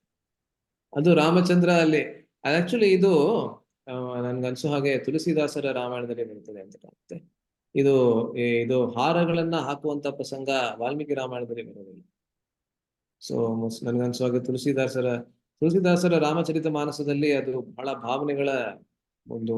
ಭಾವನೆಗಳೆಲ್ಲ ತರಂಗದಲ್ಲಿ ನಾವು ಮುಳುಗೋ ಬಿಡ್ತೀವಿ ನಾವು ಅಂತ ಹೇಳ್ಬೋದು, ಆ ರೀತಿ. ಸೊ ಅಲ್ಲಿ ಬರುತ್ತೆ ಅಂತ ಕಾಣುತ್ತೆ. ಸೊ ಅಲ್ಲಿ ವರ್ಣಿಸಿದ್ದಾರೆ ಅಲ್ಲಿ. ಆಯ್ತಾ? ಹರೇ ಕೃಷ್ಣ ಪ್ರಭುಜಿ, ದಂಡಾತ್ ಪ್ರಣಾಮ್ ಪ್ರಭುಜಿ. ಪ್ರಭುಜಿ ಸೀತಾ ಮಹಾತ್ಮೆದು ಲಿಂಕ್ ಸಿಗ್ಬೋದಾ ಪ್ರಭುಜಿ? ಕಳಿಸ್ತೀರಾ ಪ್ರಭುಜಿ? ಅದು ನಮ್ಮ ಕನ್ನಡ ಚಾನೆಲ್ ಗೊತ್ತಾ ನಿಮ್ಗೆ? ISKCON Kannada channel. ಹೌದು ಪ್ರಭುಜಿ. ಅದ್ರಲ್ಲಿ ಸಿಗತ್ತೆ ನಿಮ್ಗೆ ಎಲ್ಲಾನು, ಲೆಕ್ಚರ್ ಅಲ್ಲಿ ಅಪ್ಲೋಡ್ ಆಗಿದೆ. ನೀವು ಇಸ್ಕಾನ್ ಕನ್ನಡ ಚಾನೆಲ್ ಹೋದ್ರೆ ಅಲ್ಲಿ ವಿಡಿಯೋಸ್ ಹೋದ್ರೆ ಎಲ್ಲಾ ಲೆಕ್ಚರ್ ಓಕೆ. ಅಲ್ಲಿ ಹೋದ್ರೆ ಮೊದಲನೇ ಲೆಕ್ಚರೇ ನನಗನ್ಸುವಾಗಿ ಮೊದಲನೇ ಲೆಕ್ಚರೇ ಅದೇ ಸಿಗುತ್ತೆ ನಿಮ್ಗೆ. ಸೀತಾ ಮಹಾತ್ಮೆದ 2 ಪಾರ್ಟ್ ಮಾಡಿದ್ವಿ ಕಳೆದ ವಾರ, ಪಾರ್ಟ್ 1 ಪಾರ್ಟ್ 2 ಅಂತ ಇದೆ. ಓಕೆ, ಎಲ್ಲರಿಗೂ ಧನ್ಯವಾದಗಳು. ಹರೇ ಕೃಷ್ಣ. ಮತ್ತೆ ಶುಕ್ರವಾರ ಭೇಟಿಯಾಗಿ ನಮ್ಮ ಚರ್ಚೆಯನ್ನು ಮುಂದುವರಿಸ್ತೇವೆ. ಅಲ್ಲಿವರೆಗೆ ಎಲ್ಲರಿಗೆ ಶುಭವಾಗಲಿ.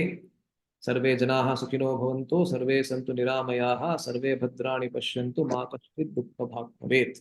ಶ್ರೀಮದ್ ವಾಲ್ಮೀಕಿ ರಾಮಾಯಣಂ ಕೀ ಜೈ, ಶ್ರೀಲ ಪ್ರಭುಪಾದ ಕೀ ಜೈ. ಧನ್ಯವಾದಗಳು ಪ್ರಭು ದಂಡವತ್ ಪ್ರಣಾಮಗಳು.